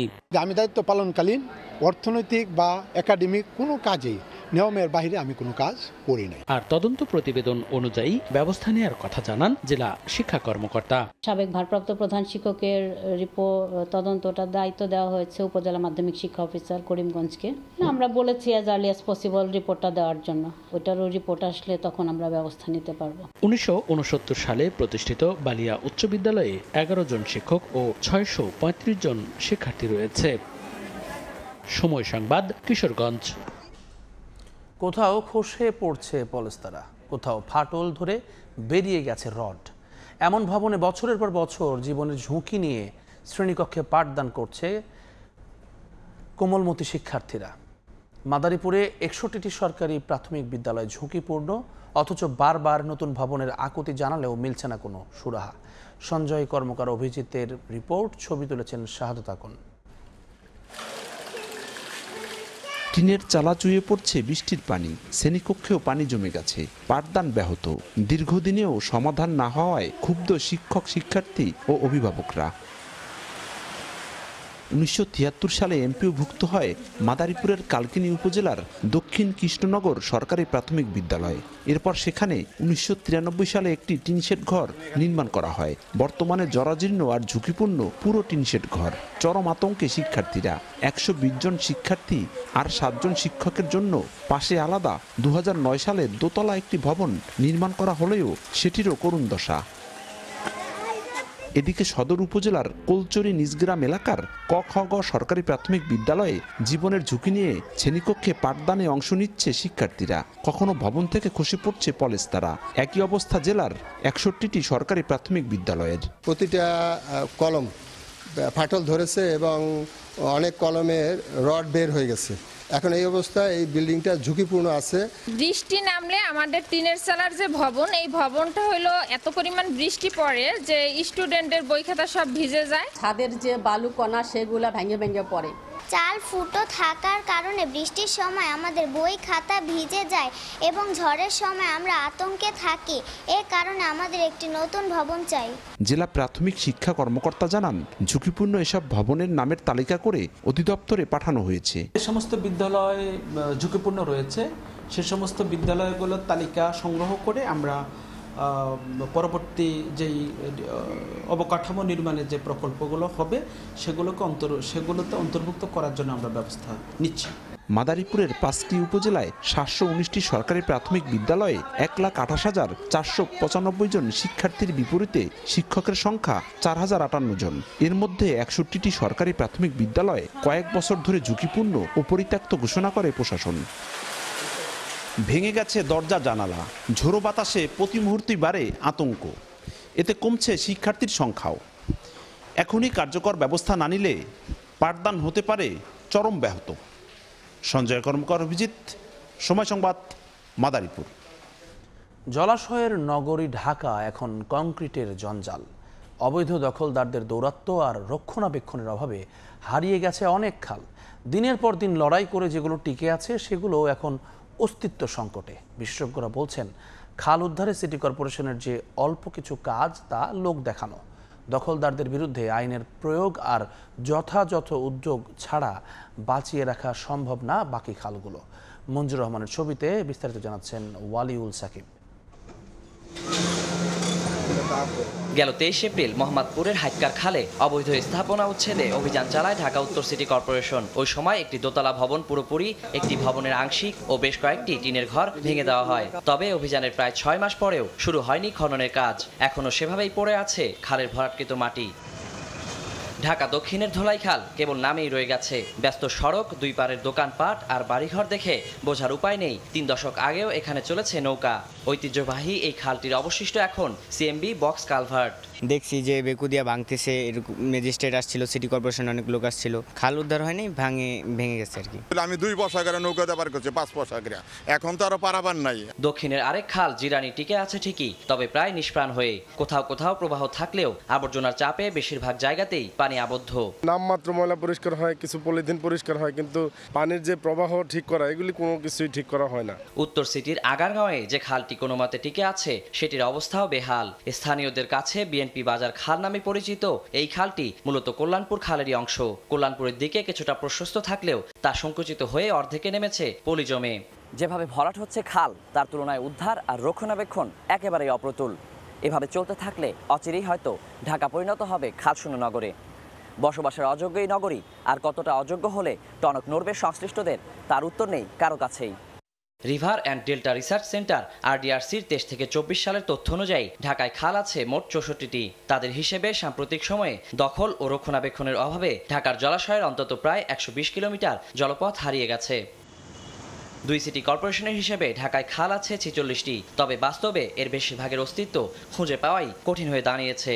খাল উদ্ধার আর সংস্কারে সিটি কর্পোরেশনগুলোর তৎপরতা ব্যয়বহুল নানা প্রকল্পের ঘোষণাতেই সীমাবদ্ধ। মাঝখানে প্রজেক্টের যে কিছু কম্পোনেন্ট আমরা দেখেছি আসলে বাস্তবায়ন করা খুব জটিল। সেই প্রেক্ষিতে আমরা ডিপিবি সংশোধন করে যেগুলো বাস্তবায়নযোগ্য আমরা সেগুলো হাতে নিয়েছি। আমাদের 3টা খাল অলরেডি উদ্ধারের জন্য আমাদের প্রজেক্ট পাস হয়েছে, সাংবাদিক কলোনি, 22টিকে এবং এভিয়েশন খাল। এই 3টা খালও আমরা সেই ওয়েতে ডিমার্কেশন অনুযায়ী আমরা বুঝে নেব এবং আমরা এটাকে প্রোটেকশন ওয়ার্ক এবং ফুটপাথ শো করে দেবো, ভবিষ্যতে কেউ এনক্রোচমেন্টটা বা দখলটা করতে না পারে। দখলদারদের বিরুদ্ধে কঠোর ব্যবস্থা না নেওয়ায় বন্ধ হচ্ছে না খাল দখল। সেই সঙ্গে সঠিক তদারকির অভাবও দেখছেন নগর পরিকল্পনাবিদ। পূর্বে যারা দখল করেছে তাদের শাস্তি দিতে পারিনি, যার ফলে এই দৃষ্টান্তটা তৈরি হলো না। খাল দখল করলে শাস্তি পাওয়া যায়। যে গত 5 বছর আগে আমাদের এত কিলোমিটার খাল ছিল, এখন এই বছরে এত কিলোমিটার নতুন খাল উদ্ধার করেছি এবং কতটুকু বেড়েছে, এই ধরনের কোনো পরিসংখ্যান কেউ দিতে পারে না। প্রকল্প কেন্দ্রিক জটিলতা থেকেও বেরিয়ে আসার তাগিদ বিশেষজ্ঞদের। ওয়ালিউল সাকিব, সময় সংবাদ, ঢাকা। রাজবাড়ীর দৌলতদিয়া ফেরিঘাটের 7টি ঘাটের মধ্যে 5টি অচল, বাকি 2টি চলছে খুঁড়িয়ে খুঁড়িয়ে। ফেরির ধাক্কায় পল্টনের যন্ত্রাংশ বিকল হওয়ায় ব্যাহত হয় যানবাহন পারাপার, এতে দীর্ঘ হয় যানজট। অন্যদিকে 2020 সালে পাটুরিয়া ও দৌলতদিয়া নদীবন্দর আধুনিকায়নে প্রকল্প পাশ হলেও তা থেমে গেছে। আশিকুর রহমানের রিপোর্ট। পাখির চোখে পদ্মার পাড়ের এক সবুজ নয়নাভিরাম দৃশ্য মনে হলেও এটি একটি ফেরিঘাট। প্রতি বছর বর্ষায় যেখানে নদীর স্রোতে বিলীন হয় এক বা একাধিক ঘাট। রাজবাড়ীর দৌলতদিয়া ফেরিঘাটের 7টি ঘাটের মধ্যে 5টি অচল দীর্ঘদিন ধরে। 3 ও 4 নম্বর ফেরিঘাটেরও বেহাল দশা। ফেরির ধাক্কায় পন্টনের যন্ত্রাংশ বিকল হয়ে ব্যাহত হয় যানবাহন পারাপার, এতে সৃষ্টি হয় দীর্ঘ যানজট। দুর্ভোগে পড়েন যাত্রী ও যান চালকরা। মাঝে মাঝে ঘাট ভেঙে গেলে পরে আমরা অনেক যানজটে ভোগান্তি পড়ি। 4 থেকে 5টা ঘাট হলে পরে ভালো হয়। এখন যে একটা ঘাট 2টো ঘাট চালু আছে, এতে খুব দাম পড়ে। অন্যদিকে ২০২০ সালে পাটুরিয়া ও দৌলতদিয়া নদীবন্দর আধুনিকায়নে প্রকল্প পাশ হয় একনেকে ১,৩৫১ কোটি ৭০ লাখ টাকা ব্যয়ে প্রকল্পটি বাস্তবায়নের দায়িত্ব পায় বিআইডব্লিউটিএ। ২০২৩ সালের জানুয়ারিতে দৌলতদিয়ার ৩টি মৌজায় ৩০ একর জমি অধিগ্রহণের জন্য নোটিশ দেয়া হয় জমির মালিকদের, তবে সেখানেই থেমে যায় প্রকল্পটি। ৫-৬ বছর ধরে শুনতেছি যে এখানে আধুনিকায়ন হবে, কিন্তু এরকম কোনো কিছুই আমরা এখানে দেখতে পাচ্ছি না বা হচ্ছে না। প্রকল্প জমি অধিগ্রহণের জন্য ৭ ধারা নোটিশ দিয়েছিল, 7 ধারা নোটিশ পর্যন্তই শেষ, আর এখন তার আমাদের সাথে আর কোনো আলো নাই। প্রকল্প পরিচালক বলছেন, নকশা সংক্রান্ত জটিলতা ও ব্যয় বৃদ্ধির কারণে প্রকল্পটির কাজ শুরু হওয়ার আগেই সমাপ্ত ঘোষণা করা হয়েছে। আর বিআইডব্লিউটিসি বলছে, ভোগান্তি লাঘবে দৌলতদিয়ায় ঘাটের সংখ্যা বাড়াতে ঊর্ধ্বতন মহলে অবহিত করা হয়েছে। 7 নম্বর ঘাটের ব্যাপারে বিআইডব্লিউটিকে আমাদের মেরিন বিভাগ লিখিত আকারে অবহিত করছেন। আশা করি ওনারা স্বল্প সময়ের মধ্যে ঘাটটি দিয়ে আনার ব্যবস্থা করবেন। রাজবাড়ীর দৌলতদিয়া ও মানিকগঞ্জের পাটুরিয়া নৌ রুটে 10টি ফেরি দিয়ে প্রতিদিন ৩,০০০-এর বেশি যানবাহন পারাপার হয়। আশিকুর রহমান, সময় সংবাদ, রাজবাড়ী। বৃষ্টি ও উজানের ঢলে কুড়িগ্রামে নদ নদীর পানি বাড়া কমার সঙ্গে তীব্র হয়ে উঠেছে ভাঙন। প্রতিদিনই নদীগর্ভে বিলীন হচ্ছে ঘরবাড়ি, আবাদি জমিসহ গাছপালা। এই অবস্থা চলতে থাকলেও কোনো প্রতিকার না পাওয়ার অভিযোগ ভুক্তভোগীদের। বাদশাহ সৈকতের তথ্য ও ছবিতে রিপোর্ট।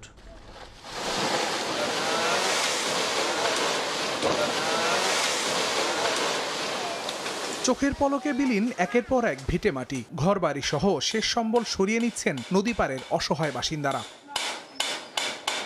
বৃষ্টি আর উজানের ঢলে কুড়িগ্রামে ওঠানামা করছে ব্রহ্মপুত্র, ধরলা, তিস্তা ও দুধকুমারের পানি, যার প্রভাবে জেলার রৌমারী, উলিপুর, চিলমারী, রাজারহাট, ফুলবাড়ী সহ 9 উপজেলার 42টি পয়েন্টে ভাঙনের মাত্রা তীব্র। ভিটেমাটি হারানো সহস্রাধিক পরিবার ঘরবাড়ি সরিয়ে নিলেও ঠাঁই পাচ্ছেন না মাথা গোজার। ভাঙন রোধের দাবিতে মানববন্ধন করেছেন ভুক্তভোগীরা। নদীর এইরকম ভাঙনই শুরু হয়ে গেছে, বাড়িঘর সরা এখনো কুল পাইতেছি না, যেটা ধরি সেটা ভাঙে নিয়ে যায়। আমার বুদ্ধি নেই, পয়সা নেই, যাই করি করা এই ভাঙলে তো আর আমাদের দিশেই নেই। দ্রুতভাবে সরকারের কোনো একটু ব্যবস্থা নেওয়ার জন্য অনুরোধ করছি। এদিকে পানি উন্নয়ন বোর্ড জানায়, বরাদ্দ সাপেক্ষে স্থায়ী প্রতিরক্ষামূলক ব্যবস্থা নেওয়া হবে। যেসব জায়গায় ভাঙন দেখেছি সেগুলো আমরা কি ব্যবস্থা নেওয়া যায় সেগুলো চিন্তা ভাবনা চলছে। আমরা হয়তো বা বাজেট চাহিদার মাধ্যমে, কিছু টেন্ডারের মাধ্যমে করা হবে, কিছু জরুরি ভিত্তিতে বাস্তবায়ন করা হবে। কুড়িগ্রামে ব্রহ্মপুত্র, ধরলা, তিস্তা ও দুধকুমারের দৈর্ঘ্য 364 কিলোমিটার। এর মধ্যে স্থায়ী প্রতিরক্ষা প্রকল্পের আওতায় রয়েছে 66 কিলোমিটার, বাকি 298 কিলোমিটার পার অরক্ষিত। সময় সংবাদ, কুড়িগ্রাম।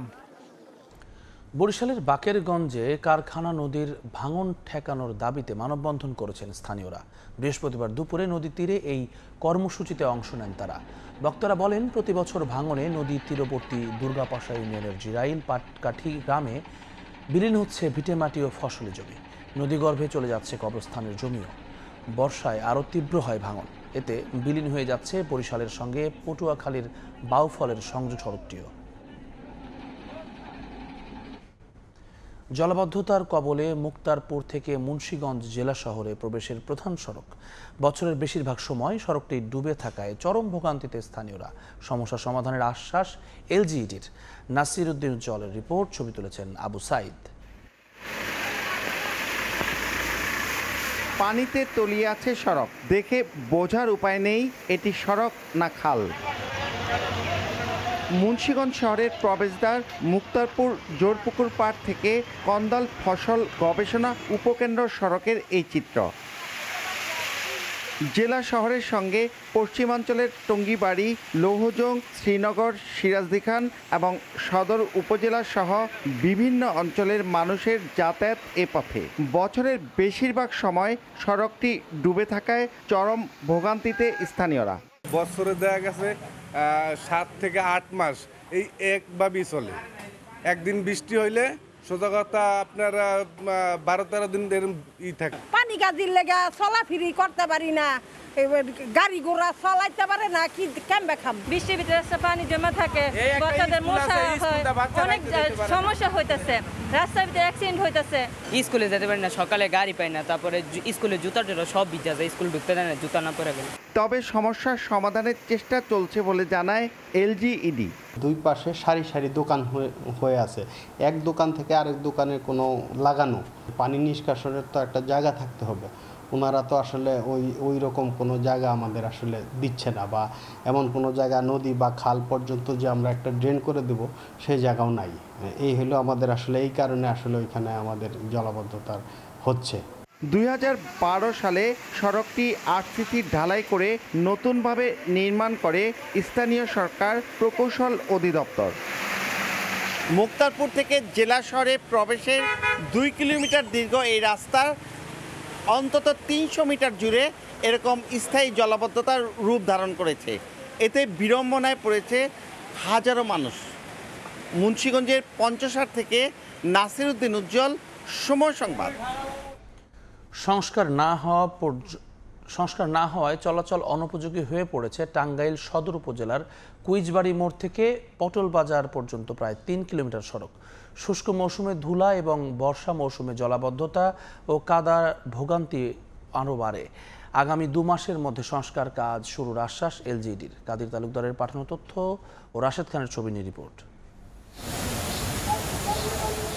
সড়ক জুড়েই খানাখন্দ, উঠে গেছে অনেক অংশের কার্পেটিং, হেলে দুলে ঝুঁকি নিয়ে চলছে যানবাহন। দীর্ঘদিন ধরে সংস্কার না হওয়ায় বেহাল দশা টাঙ্গাইল সদর উপজেলার কুইজবাড়ি মোড় থেকে পটল বাজার পর্যন্ত প্রায় 3 কিলোমিটার সড়কের। রাস্তার দুপাশে দেবে যাওয়ায় অনেক অংশ সরু হয়ে গেছে। এলাকাবাসী বলছেন, শুষ্ক মৌসুমে ধুলা এবং বর্ষা মৌসুমে জলাবদ্ধতা ও কাদায় ভোগান্তি চরমে। দ্রুত সড়কটি সংস্কারের দাবি তাদের। মাঝে মাঝে এই গাড়িগুলো অ্যাক্সিডেন্ট হয়, উল্টায় পাল্টায় পড়ে যায়, মানুষগুলো আসলে আহত নিহত হওয়ার অবস্থা হয়। আমি নিজে একদিন রাস্তায় অ্যাক্সিডেন্ট হয়েছিলাম, আমার সাথে আরো ফ্রেন্ড আছিল, তারাও একদিন রাস্তায় পড়ে গেছিল। যখন বৃষ্টি নামে তখন এই রাস্তায় চলাফেরা করা খুব কঠিন হয়ে যায়। ওয়াসিরে যাতে রাস্তাটা সংস্কার হয় এই দাবি করতেছি সরকারের কাছে। 2 মাসের মধ্যে সংস্কার কাজ শুরুর আশ্বাস এলজিইডির। আশা করতেছি অর্থ বছরে আমরা এটা বরাদ্দ পাওয়া গেছে, আমরা এই রাস্তাটা সংস্কার করব। আমরা 1 কোটি টাকা বরাদ্দ পাইছি, আমরা 1 কোটি টাকার মধ্যে এটা 3 কিলোমিটার বেশি মেনটেন্যান্স করতে পারবো। আর পর্যায়ক্রমে বাকি অংশ খারাপ আছে সেটা আমরা ঠিক করবো আর কি। আমরা আশা করতেছি আগামী 2 মাসের মধ্যে কাজ শুরু হবে। প্রতিদিন সড়কটি সদর উপজেলা 3টি ইউনিয়নের প্রায় 1 লাখ মানুষ ব্যবহার করেন। সময় সংবাদ, টাঙ্গাইল।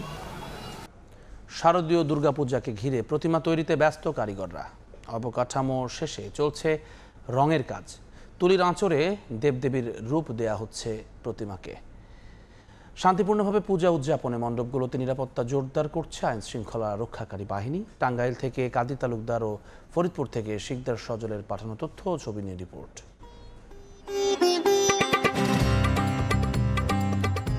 মর্তের দ্বার প্রান্তে দুর্গতি নাশিনী দেবী দুর্গা, দরজায় করা নাড়ছে শারদ। সনাতনীরা মাতবেন সবচেয়ে বড় ধর্মীয় উৎসব দুর্গাপূজায়। এর প্রধান আকর্ষণ নানা রূপে সাজানো প্রতিমা। দেবদেবীর আকর্ষণীয় প্রতিমা তৈরিতে ব্যস্ততা কারিগরদের।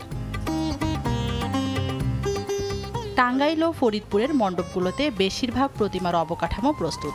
এখন চলছে রং আর তুলির আঁচড়ে দেবী দুর্গার রূপকে ফুটিয়ে তোলার কাজ। শুধু দুর্গা নয়, শিল্পীদের নিপুণ হাতের ছোঁয়ায় প্রস্ফুটিত হচ্ছে লক্ষ্মী, সরস্বতী, গণেশ ও কার্তিক সহ অন্যান্য দেবদেবী। কারিগররা বলছেন, পূজার দিন ঘনিয়ে আসায় দিনরাত এক করে কাজ করছেন তারা। দিনরাত 24 ঘন্টা কাম করতেছি, কাম করে মাল ডেলিভারি দিতে হবে 8 দিন পরে। সবকিছুর দাম বেশি না, এখন মজুরি তারা আমাদের বাড়ে নাই। বাজেটও কমে গেছে, দেশের পরিস্থিতি খারাপ, তার জন্য মণ্ডপ সজ্জার কাজও চলছে জোরে সোরে। ধর্মীয় নানা পৌরাণিক কাহিনী ফুটিয়ে তুলে সাজানো হচ্ছে মন্দিরগুলোকে। আমাদেরকে গতবারের মতো এবারও আমাদের আইন শৃঙ্খলা রক্ষাকারী বাহিনী আমাদের সাথে থাকবে। সুন্দরভাবে তারা ঠাকুর দেখতে পারেন, সেই ক্ষেত্রে তাদের আলাদা আলাদাভাবে আমরা ব্যবস্থা করার জন্য প্রতিটা মন্দিরকে আমরা নির্দেশনা দিয়েছি। এবার টাঙ্গাইলে 1250টি ও ফরিদপুরে 757টি মণ্ডপে আয়োজন করা হয়েছে শারদীয় উৎসবের। নির্বিঘ্নে পূজা উদযাপনে সব ধরনের নিরাপত্তা ব্যবস্থা নিয়েছে আইন শৃঙ্খলা রক্ষাকারী বাহিনী। সংশ্লিষ্ট পূজা মণ্ডপের সাথে যারা দায়িত্বপ্রাপ্ত আছেন তাদের সাথে একটি নিবিড় যোগাযোগের মাধ্যমে আমরা আইন শৃঙ্খলা যে পূর্ব প্রস্তুতি এই দুর্গোৎসবকে ঘিরে সেটি আমরা রক্ষা করতে চাই। আগামী 28 সেপ্টেম্বর মহাষষ্ঠীর মধ্য দিয়ে শুরু হবে শারদীয় দুর্গাপূজা, যা শেষ হবে 2 অক্টোবর বিজয়া দশমী ও প্রতিমা বিসর্জনের মধ্য দিয়ে। তানজিনা তাসনিম, সময় সংবাদ। মুন্সিগঞ্জের মীরকাদিম মাছের হাটে ইলিশ কিনতে ভিড় করছেন ক্রেতারা। এছাড়া খালবিলের তাজা মাছও উঠেছে হাটে। এ বিষয়ে বিস্তারিত জানাতে এই মুহূর্তে সেখানে আছেন রিপোর্টার নাসিরউদ্দিন উজ্জ্বল। সরাসরি যাচ্ছি তার কাছে। উজ্জ্বল, শরতের ভোরেই রূপালী ইলিশের ঝিলিক ছড়িয়ে পড়েছে চারিদিকে, যেন ইলিশের মেলা বসেছে। এখানে কিন্তু বড় ধরনের ইলিশের বেশ সমারোহ রয়েছে এবং যে ইলিশের পসরা, সেই পসরা ঘিরে কিন্তু ভিড় পড়ে গেছে। কিন্তু যেটি সমস্যা হয়েছে যে এক সপ্তাহের ব্যবধানে কিন্তু দাম বেড়ে গেছে কেজিতে 300 টাকা এবং বড় ইলিশ এখানে তারা বলছেন যে যেটি গেল সপ্তাহে ছুটির দিনে বিক্রি হয়েছে 2000 টাকা কেজিতে, সেই ইলিশ কিন্তু 2300 টাকা করে বিক্রি হচ্ছে এবং যেগুলো 1 কেজি ওজনের ইলিশ সেগুলো কিন্তু 2000 টাকায় পাওয়া যাচ্ছে এবং এর নিচে বিভিন্ন সাইজের ইলিশ কিন্তু পর্যায়ক্রমে 500 থেকে দাম উঠেছে একেবারে সর্বনিম্ন 500 এবং 1000, 1200, 1600 বিভিন্ন সাইজের ইলিশ।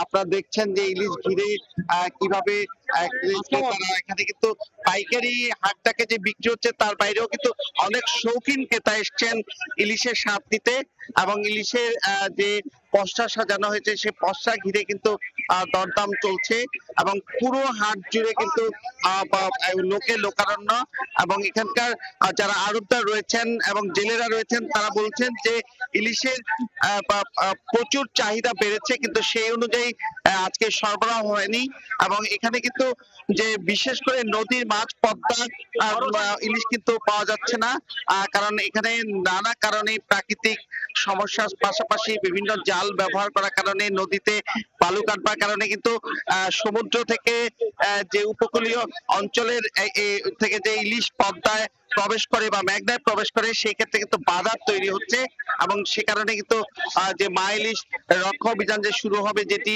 এবং নদীতে ইলিশ আসবে সেই ক্ষেত্রে কিন্তু নানা রকম চ্যালেঞ্জ এর কথা তারা বলছেন এবং এখানকার যে ইলিশগুলো পাওয়া যাচ্ছে সেগুলো কিন্তু উপকূলীয় ইলিশ এবং উপকূলীয় ইলিশের যে চাহিদা সেটি কিন্তু অনেক কম, কিন্তু পদ্মার ইলিশের চাহিদা বেশি। কিন্তু এখানে কিন্তু অনেক বিক্রেতারা আড়তদাররা কিন্তু এই উপকূলীয় ইলিশকে পদ্মার ইলিশ বলে চালিয়ে দেওয়ার চেষ্টা হচ্ছে এবং এগুলো বোঝারও কিন্তু উপায় নেই। যারা সাধারণ ক্রেতা বা আড়তদারদের সঙ্গে এটি কিন্তু বুঝে উঠতে পারছেন না এবং এখানকার ইলিশের পাশাপাশি কিন্তু অন্যান্য মাছও প্রচুর উঠেছে এবং এখানকার চিতল, কাতল, আইড়, বোয়াল এই মাছগুলো কিন্তু উঠেছে এবং স্থানীয় খালবিলের অনেক সুস্বাদু মাছ এসছে, কারণ এখন শরৎকাল, শীত যে দরজায় কড়া নাড়ছে, এখন বিভিন্ন খাল বিলে কিন্তু প্রচুর মাছ পাওয়া যাচ্ছে এবং বেল বসানো হচ্ছে। আরিয়াল বিলের কই মাছ সহ নানা রকম মাছের সমারোহ কিন্তু হচ্ছে। সেই অনুযায়ী কিন্তু বাজার আসলে সহনীয় নয় এবং ভোক্তাদের দাবি যে সিন্ডিকেট করে বাজার বাড়িয়ে দেওয়া হয়েছে। আর এই বাজারে কিন্তু 2 থেকে 3 ঘন্টায় বিক্রি হয় প্রায় কোটি টাকার মাছ। তো এই ছিল আমার কাছে মাছের বাজারের সবশেষ। মুন্সিগঞ্জ থেকে যুক্ত হয়েছিলেন সহকর্মী নাসিরউদ্দিন উজ্জ্বল। দিনে দিনে পদ্মা মেঘনা থেকে কমছে ইলিশ আহরণ। শরীয়তপুরে 6 বছরের ব্যবধানে কমেছে 1176 মেট্রিক টন ইলিশ সংগ্রহ। জ্বালানি, খাবার, জাল মেরামত সহ প্রতিদিনের খরচও আয় করতে পারছেন না জেলেরা। আর বাজারে সরবরাহ কম থাকায় দাম বেড়েছে ইলিশের। এজন্য নদীতে নাব্য সংকট, অবৈধ ড্রেজিং, অতিমাত্রায় ভারী নৌযান চলাচলকে দুষছে মৎস্য বিভাগ। বিএম ইসরাফিলের পাঠানো তথ্য ও ছবি নিয়ে রিপোর্ট। এক সময় শরীয়তপুরের বিভিন্ন হাট বাজারে পদ্মা মেঘনার রূপালী ইলিশ ভরপুর বেচাকেনা হতো। গত 6 বছরে কমেছে মাছের আহরণ। 2023-24 অর্থ বছরের তুলনায় 2024-25 অর্থ বছরে কমেছে 483 মেট্রিক টন, আর 2019-20 অর্থ বছরের চেয়ে 2024-25 অর্থ বছরে কমেছে 1176 মেট্রিক টন। ইলিশ ধরার আশায় প্রতিদিন প্রতিটি নৌকায় করে নদীতে নামে 10 থেকে 12 জন জেলে। 12 ঘন্টা নদীতে জাল ফেলে মিলছে 12 থেকে 16টি ইলিশ। জ্বালানি, খাবার, জাল মেরামত সহ প্রতিদিনের খরচও আয় করতে পারছেন না তারা। গতবারে এবার মাছ অর্ধেক কম। তেল পুরা যদি যায়, যদি না পোষে তাহলে লাভ আছে। 5-6 হাজার টাকা বেচতে আমাদের সংসারে তো খরচ দিতে পারি না, নৌকা চলতে পারি না আমরা। এদিকে বাজারে সরবরাহ কম থাকায় দাম বেড়েছে ইলিশের, কিনতে পারছেন না সাধারণ ক্রেতারা, বিপাকে আড়তদাররাও। 24 ঘন্টার মধ্যে 12 ঘন্টা জেলেরা নদীতে থাকে মাছ ধরে, কিন্তু সেখানে মাছ পাচ্ছে 3 আলি 4 আলি, যার কারণে হচ্ছে জেলেদেরও পোষাচ্ছে না, আমরা আড়তদার হিসেবে আমাদেরও পোষাচ্ছে না। ভরা মৌসুমে পদ্মা মেঘনায় ইলিশ সংকটের কারণ হিসাবে নাব্য স্বল্পতা, অবৈধ ড্রেজিং, অতিমাত্রায় ভারী নৌযান চলাচল সহ নানা সমস্যার কথা জানায় মৎস্য বিভাগ। আমাদের নদীর নাব্যতা ফিরিয়ে আনার জন্য আমাদের পদক্ষেপ নিতে হবে। সব মিলিয়ে যদি আমরা ঠিক করতে পারি তাহলে আমরা আমাদের প্রত্যাশিত ইলিশের উৎপাদন আবারও এই শরীয়তপুরে ফিরে পাবো এবং এখানে যে 35,000 জেলে আছে তাদেরও আগের মতো জালে তাদের ইলিশ ধরা পড়বে। মৎস্য বিভাগের তথ্য মতে শরীয়তপুরের পদ্মা ও মেঘনায় মাছ ধরা জেলেদের সংখ্যা প্রায় 36,000। ইলিশের প্রজনন মৌসুমে আগামী অক্টোবর মাসের প্রথম সপ্তাহ থেকে 28 দিনের জন্য বন্ধ থাকবে সব ধরনের মাছ ধরা। সময় সংবাদ, শরীয়তপুর। ভোরের সময়ে এই ছিল আমার কাছে। পরবর্তী সংবাদগুলো জানাতে সঙ্গে থাকবেন অর্চিতা শাহজিন। ধন্যবাদ জ্যাভলিন। পরবর্তী সংবাদগুলো নিয়ে ফিরছি কিছুক্ষণ পর। দেখছেন ভোরের সময়, সঙ্গেই থাকুন। জাকসুতে নবনির্বাচিত ছাত্র প্রতিনিধিদের শপথ অনুষ্ঠিত হয়েছে। নবনির্বাচিত ভিপি ও জিএস সহ জাকসুর নির্বাচিতদের অভিনন্দন জানিয়েছে নির্বাচন বর্জনকারী প্যানেল সমূহের একাংশ। বিজিত সহ সব শিক্ষার্থীদের নিয়ে বিশ্ববিদ্যালয় বিনির্মাণে একযোগে কাজ করার অঙ্গীকার করেছেন নবনির্বাচিত ছাত্র নেতাদের। দীর্ঘ 33 বছরের অবসান, বর্জন ও নানা অভিযোগের মধ্যেই শেষ হয় জাহাঙ্গীরনগর বিশ্ববিদ্যালয়ে জাকসু নির্বাচন। নতুন ছাত্র প্রতিনিধিদের পায় প্রতিষ্ঠানটি। এবার নবনির্বাচিতরা শপথ নিলেন। বৃহস্পতিবার বিকেলে বিশ্ববিদ্যালয়ের সিনেট হলে নবনির্বাচিত ভিপি, জিএস ও এজিএস সহ 24 পদের ছাত্র প্রতিনিধিরা শপথ অনুষ্ঠানে অংশ নেন। তবে ক্রীড়া সম্পাদক পদে বিজয়ী বিদেশে আন্তর্জাতিক খেলায় অংশগ্রহণ করায় উপস্থিত ছিলেন না। বিশ্ববিদ্যালয়ের উপাচার্য ডক্টর কামরুল আহসান নবনির্বাচিতদের শপথ বাক্য পাঠ করান। এ সময় প্রধান নির্বাচন কমিশনার অধ্যাপক মোহাম্মদ মনিরুজ্জামান সহ 3 জন কমিশন সদস্য উপস্থিত ছিলেন। আমাদের অঙ্গীকার শুধু একটি জায়গায়, জাহাঙ্গীরনগরের উপরে কিছু নেই, তারও উপরে দেশ। এই দুটো অঙ্গীকার যদি আপনারা মাথায় রাখতে পারেন তাহলে কোনো ধরনের সংকীর্ণতা আপনাদের স্পর্শ করবে না। এদিকে শপথ গ্রহণ অনুষ্ঠানের পর পরাজিত প্রার্থীদের একাংশ জাকসু নেতাদের অভিনন্দন জানান। তবে অস্বচ্ছতা আর অব্যবস্থাপনা নির্বাচন কমিশন বিশ্ববিদ্যালয়কে কলঙ্কিত করেছে বলে অভিযোগ করেন তারা। তবে জাকসুর মাধ্যমে সবার প্রতিশ্রুতি বাস্তবায়নে নির্বাচিতদের সঙ্গে কাজ করার আশাবাদ ব্যক্ত করেন। শিক্ষার্থী বান্ধব কাজ করতে চাই, যে কেউ যদি ভালো কিছু করতে চাই সব অবশ্যই আমরা শিক্ষার্থীদের জায়গা থেকে সেই সহযোগিতা থাকবে। তারা যে ইশতেহারগুলো দিয়েছিল আমরা মনে করি, আশা করি যে সেগুলো তারা বাস্তবায়ন করবে। যারা পদপ্রার্থী ছিলেন সকলেই তাদেরকে সাহায্য করার জন্য উন্মুখ হয়ে আছে। জাকসু নির্বাচন কমিশন যিনি আছেন তার কাছে আমরা আবেদন করেছি যে ভোটটি যাতে পুনরায় কাউন্ট করা হয়।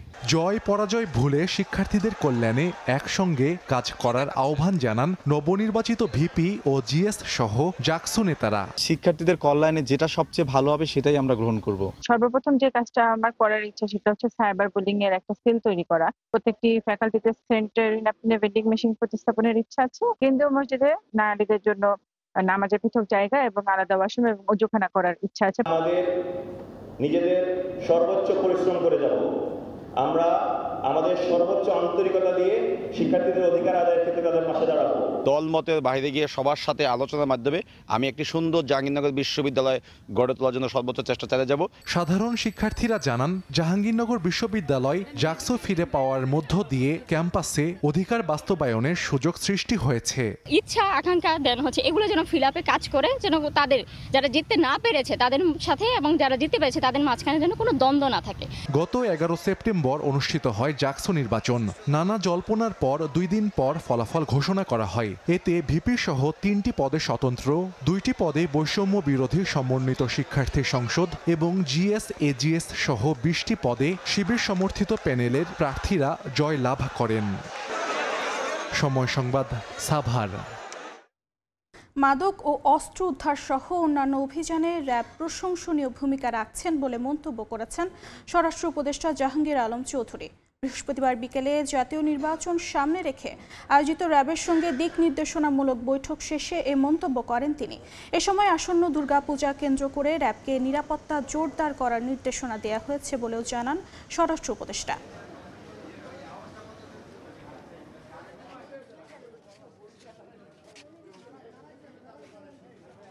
জুলাইয়ের আগের যে র্যাবের যে কর্মকাণ্ড ওটা কিন্তু এখন আর নাই।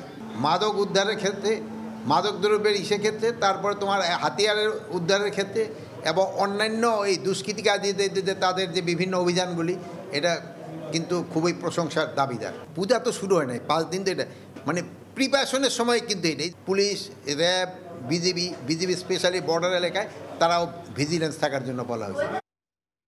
সমুদ্রপথে মালয়েশিয়া পাচারের জন্য গহীন পাহাড়ের আস্তানায় বন্দী রাখা 66 নারী, পুরুষ ও শিশুকে উদ্ধার করেছে নৌবাহিনী ও কোস্টগার্ড। কর্মকর্তারা জানান, টেকনাফের বাহারছড়া ইউনিয়নের কচ্ছপিয়া পাহাড়ি আস্তানায় অভিযানে অপহরণকারী ও মানব পাচারকারীদের বেশ কয়েকটি আস্তানায় সন্ধান পাওয়া যায়। এসব আস্তানা থেকে বন্দী থাকা অবস্থায় 66 জনকে উদ্ধার করা হয়, যার মধ্যে পুরুষ 22 জন, নারী 23 জন ও শিশু 21 জন। তাদের মধ্যে অনেকেই রোহিঙ্গা ও বাংলাদেশি নাগরিক রয়েছে।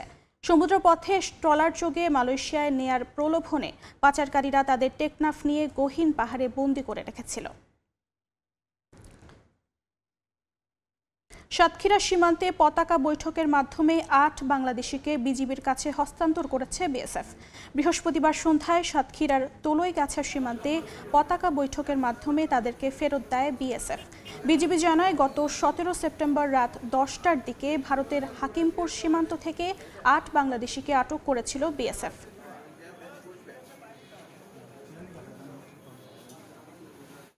পটুয়াখালীর কুয়াকাটায় আনোয়ার হোসেন নামের এক আইনজীবীকে পিটিয়ে ও কুপিয়ে জখমের অভিযোগ উঠেছে প্রতিপক্ষের বিরুদ্ধে।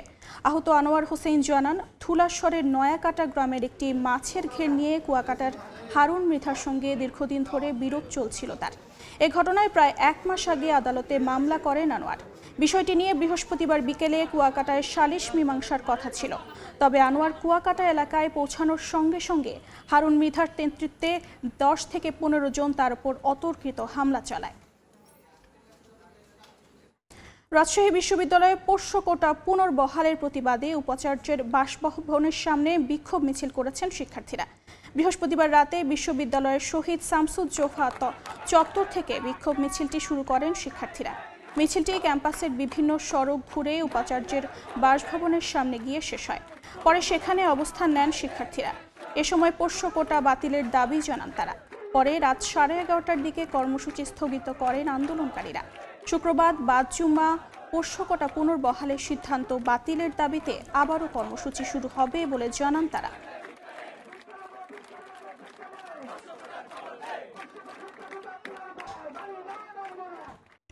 গাজায় ইসরায়েলি হামলায় 50 ফিলিস্তিনি নিহত হয়েছেন। রাফাতে বিস্ফোরণে 4 সেনা হারিয়েছে তেল আবিব। একই দিনে লেবাননে হিজবুল্লাহ লক্ষ্য করে বিমান হামলা চালায় তেল আবিব। অন্যদিকে ইয়েমেন থেকেও ছোড়া হয়েছে ক্ষেপণাস্ত্র ও ড্রোন, তবে কোনো হতাহতের খবর পাওয়া যায়নি।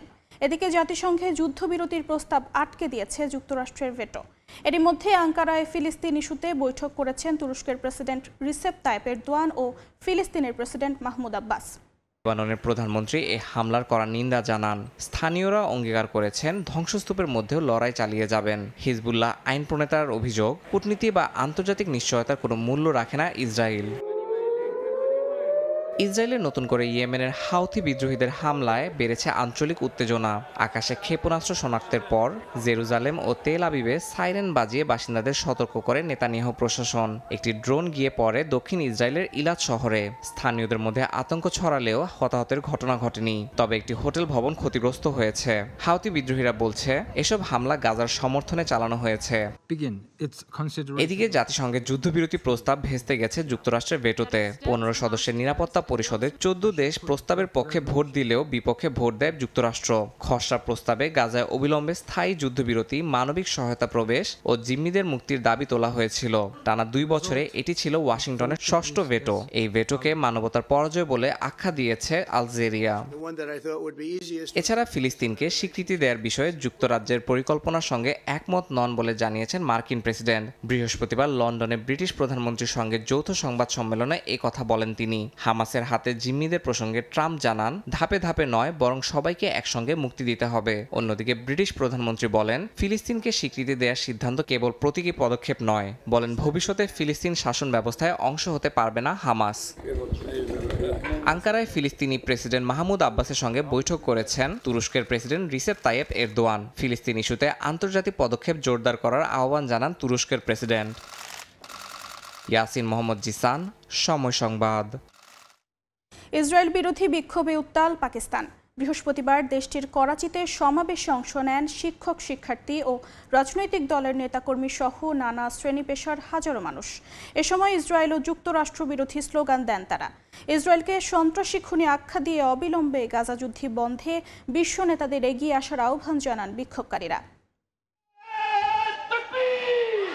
গাজায় ইসরায়েলি আগ্রাসনের প্রতিবাদে ব্যাপক বিক্ষোভ হয়েছে পাকিস্তানে। স্থানীয় সময় বৃহস্পতিবার দেশটির বন্দরনগরী করাচিতে ফিলিস্তিনপন্থী বিক্ষোভে অংশ নেন হাজার হাজার মানুষ। প্লাকার্ড আর ফিলিস্তিনের শত শত পতাকা হাতে ইসরায়েল ও যুক্তরাষ্ট্র বিরোধী স্লোগানে প্রকম্পিত হয়ে ওঠে করাচির রাজপথ। ইসরায়েল গাজায় প্রকাশ্যে গণহত্যা চালাচ্ছে বলে উদ্বেগ ও ক্ষোভ প্রকাশ করেন পাকিস্তানের রাজনৈতিক দলের নেতারা। নিরীহ ফিলিস্তিনিদের হত্যার পাশাপাশি সম্প্রতি কাতারে ইসরায়েলি হামলার নিন্দা জানান সমাবেশে যোগ দেয়া বক্তারা।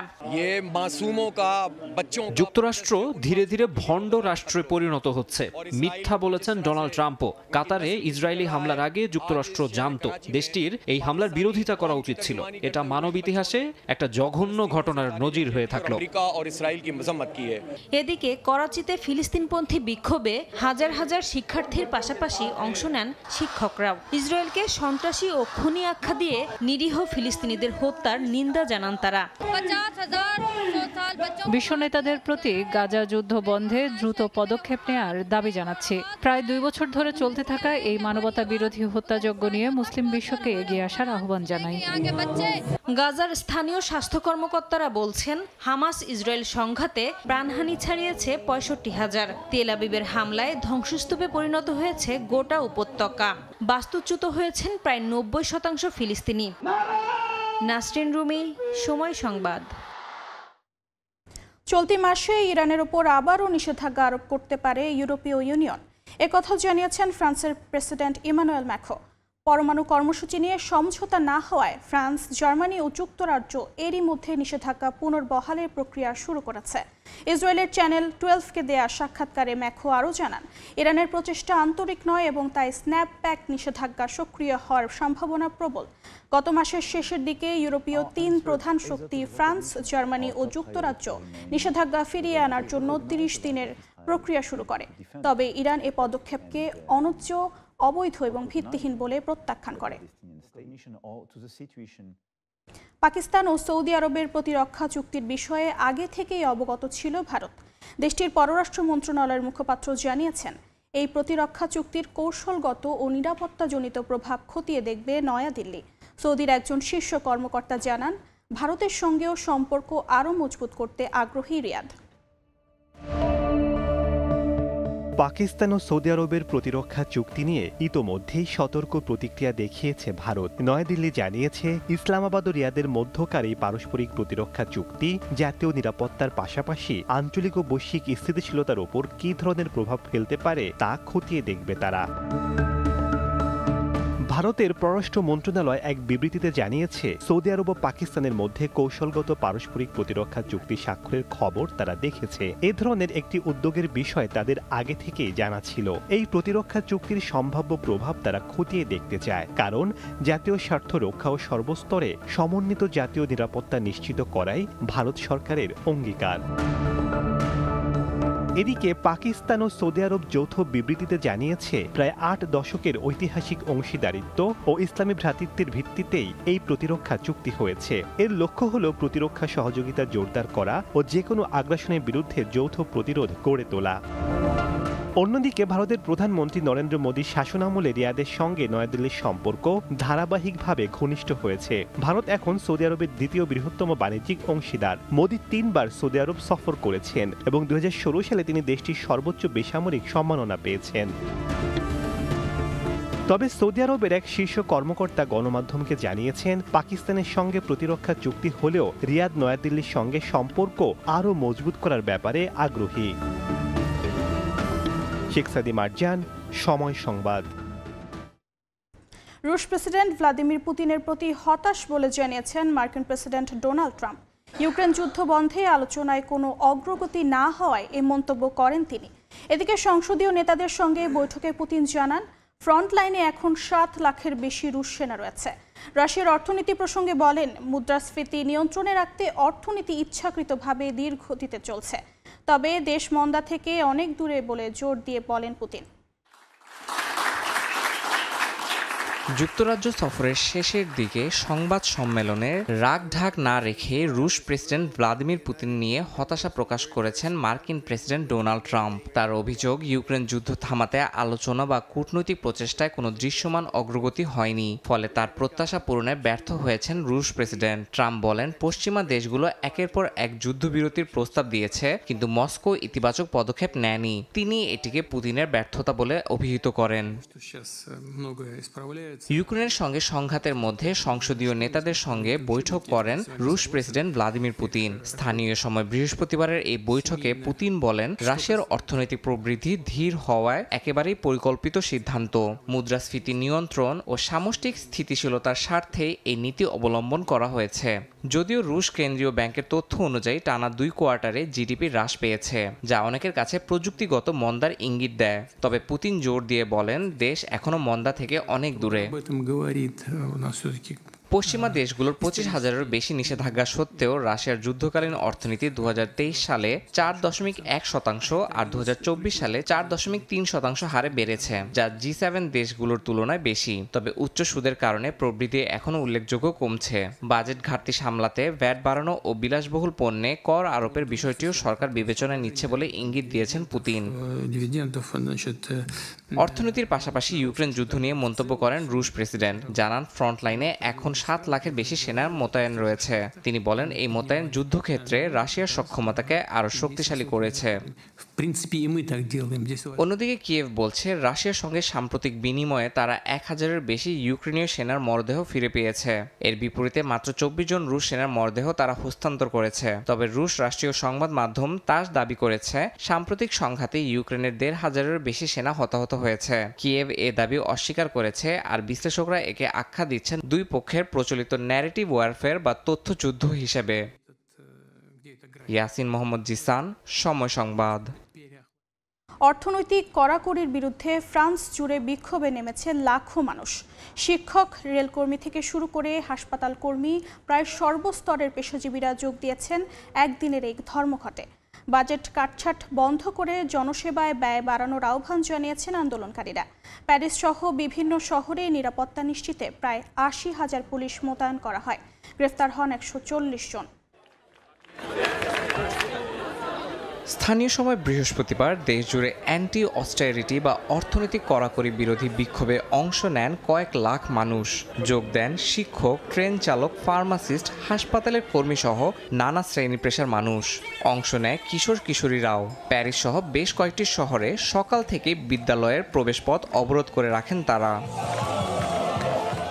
বিক্ষোভকারীদের মূল দাবি, পূর্ববর্তী সরকারের কঠোর বাজেট পরিকল্পনা বাতিল করা, জনসেবায় ব্যয় বাড়ানো, ধনীদের উপর উচ্চ কর আরোপ এবং অবসরের বয়স বাড়ানোর সিদ্ধান্ত প্রত্যাহার করার দাবিতে স্লোগান মুখর হয়ে ওঠে প্যারিস সহ বিভিন্ন নগরী।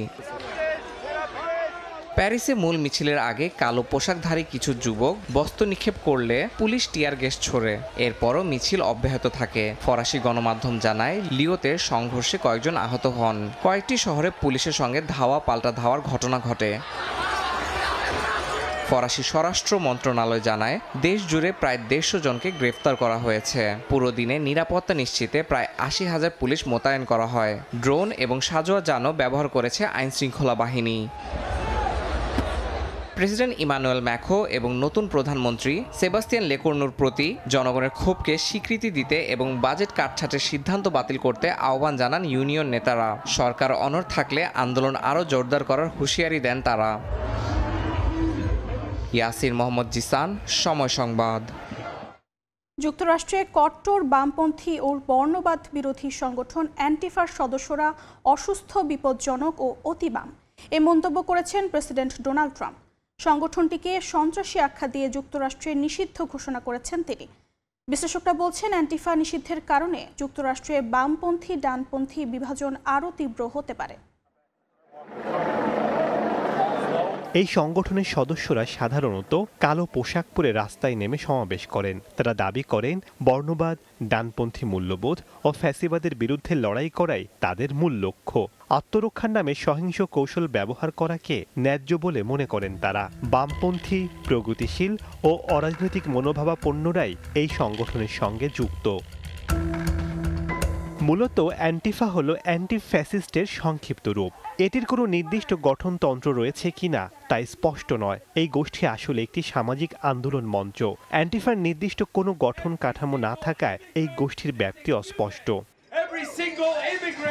সম্প্রতি অ্যান্টিফা নিষিদ্ধ করেছেন যুক্তরাষ্ট্রের প্রেসিডেন্ট ডোনাল্ড ট্রাম্প। সামাজিক মাধ্যমের পোস্টে তিনি জানিয়েছেন, অ্যান্টিফা একটি অসুস্থ, বিপজ্জনক এবং অতি বাম বিপর্যয়। তাই এটিকে তিনি একটি বড় জঙ্গি গোষ্ঠী হিসেবে ঘোষণা করেছেন। যারা অ্যান্টিফাকে আর্থিকভাবে সহযোগিতা করে তাদের বিরুদ্ধেও পুঙ্খানুপুঙ্খভাবে তদন্তের প্রস্তাব দিয়েছেন তিনি।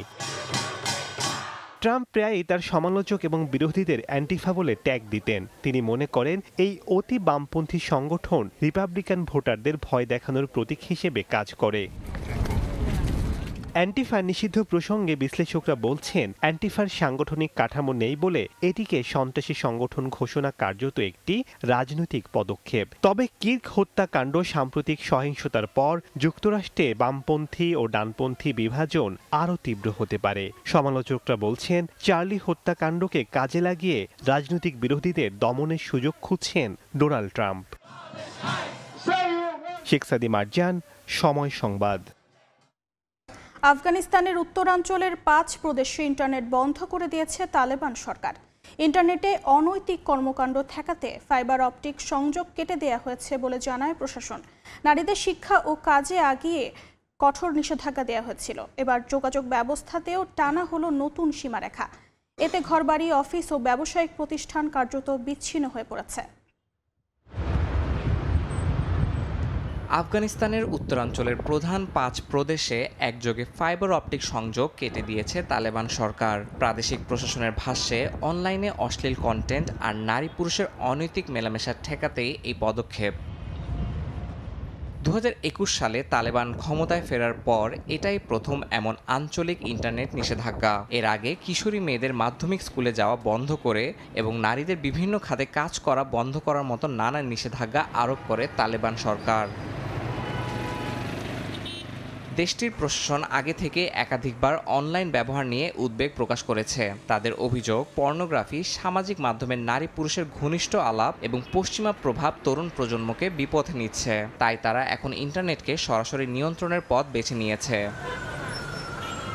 তবে নিষেধাজ্ঞা শুধুমাত্র ফাইবার অপটিক সংযোগে সীমাবদ্ধ থাকবে বলে জানিয়েছে তালেবান প্রশাসন। অর্থাৎ মোবাইল ডেটা ব্যবহার করা যাবে, কিন্তু বাসাবাড়ি, ব্যবসায়িক প্রতিষ্ঠান আর অফিসগুলোর প্রধান সংযোগ মাধ্যমই বিচ্ছিন্ন হয়ে গেছে। এতে উত্তরাঞ্চলের প্রশাসনিক কাজ, ব্যাংকিং, চিকিৎসা এবং গণমাধ্যম কার্যক্রমে ব্যাপক ব্যাঘাত ঘটছে।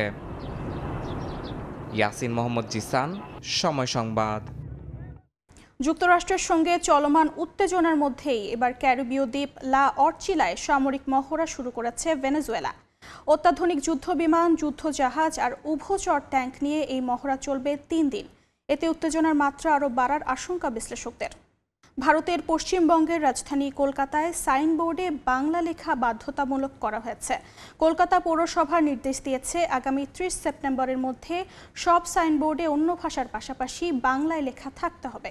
নির্দেশ অমান্য করলে বাতিল হতে পারে ট্রেড লাইসেন্স, এমনকি নগদ জরিমানাও করা হবে। কলকাতা থেকে বিস্তারিত জানাচ্ছেন সুব্রত আচার্য, ছবি তুলেছেন বিশ্বজিৎ দাস। কলকাতা শহর জুড়ে সর্বত্রই চোখে পড়ে ইংরেজি ও হিন্দি ভাষার সাইনবোর্ড, অথচ শহরের অধিকাংশ মানুষ বাংলায় কথা বললেও সাইনবোর্ডে তেমন প্রাধান্য দেখা যায় না। বরং সম্প্রতি সময়ে আগের তুলনায় বাংলা লেখার প্রবণতাও কমে গেছে। পরিস্থিতি বিবেচনা করে এবার কলকাতা পৌরসভা কঠোর অবস্থান নিয়েছে। 30 সেপ্টেম্বরের মধ্যে সব প্রতিষ্ঠানের সাইনবোর্ডে বাংলায় নাম ওপরের অংশে স্পষ্ট থাকতে হবে। অন্যান্য ভাষায় নাম লেখার অনুমতি থাকলেও বাংলা বাধ্যতামূলক করা হয়েছে। 206 বর্গ কিলোমিটার আয়তনের এই শহরের 144টি ওয়ার্ডে এই সিদ্ধান্তের আওতায় আনা হয়েছে। না মানলে অভিযুক্ত ব্যবসা প্রতিষ্ঠানের ট্রেড লাইসেন্স বাতিলের পাশাপাশি আর্থিক জরিমানার মুখেও পড়তে হবে। পৌর কর্তৃপক্ষের এই সিদ্ধান্তকে স্বাগত জানিয়েছেন অনেকে, যদিও রয়েছে মিশ্র প্রতিক্রিয়াও। মুখ্যমন্ত্রীর নির্দেশে যেটা উনি করেছেন, এটা আমাদের গর্বের ব্যাপার যে যেখানে থাকছি সেখানে বাংলা ভাষার কোনো হোর্ডিং পোস্টার থাকবে না, অন্য ভাষা থাকবে। আমরা কি যদি দক্ষিণে যাই, দক্ষিণের ভাষাকে বাদ দিয়ে হিন্দি বা ইংরেজি ভাষা থাকে, দক্ষিণের ভাষা থাকে, তার সঙ্গে অন্য কিছু থাকতে পারে। সুতরাং কলকাতায় আমরা যেখানে বাংলা ভাষায় কথা বলছি সেখানে বাংলা ভাষায় হোর্ডিং পোস্টার থাকবে না, এটা হতেই পারে না। অবশ্যই এটা অসাধারণ। হঠাৎ করে শারদ উৎসব, যেখানে কোটি কোটি টাকার বাণিজ্যিক প্রতিষ্ঠান, বিজ্ঞাপনের প্রতিষ্ঠান তার নিজের ব্যবস্থা করেছে, সেই মুহূর্তে দাঁড়িয়ে কর্পোরেশনের ফতোয়া কতটা লাগু করতে পারবে কর্পোরেশন, সেটা নিয়ে চিন্তিত আমরা। কলকাতা পৌরসভার হিসেব অনুযায়ী শহরে নথিভুক্ত ব্যবসা প্রতিষ্ঠানের সংখ্যা প্রায় 6 লাখ, আর অনিবন্ধিত প্রতিষ্ঠানের সংখ্যা 10 লাখেরও বেশি। বাংলা ভাষা এবং বাঙালি আনাকে বাঁচিয়ে রাখার আন্দোলন শুরু করেছে রাজ্যের শাসক তৃণমূল কংগ্রেস।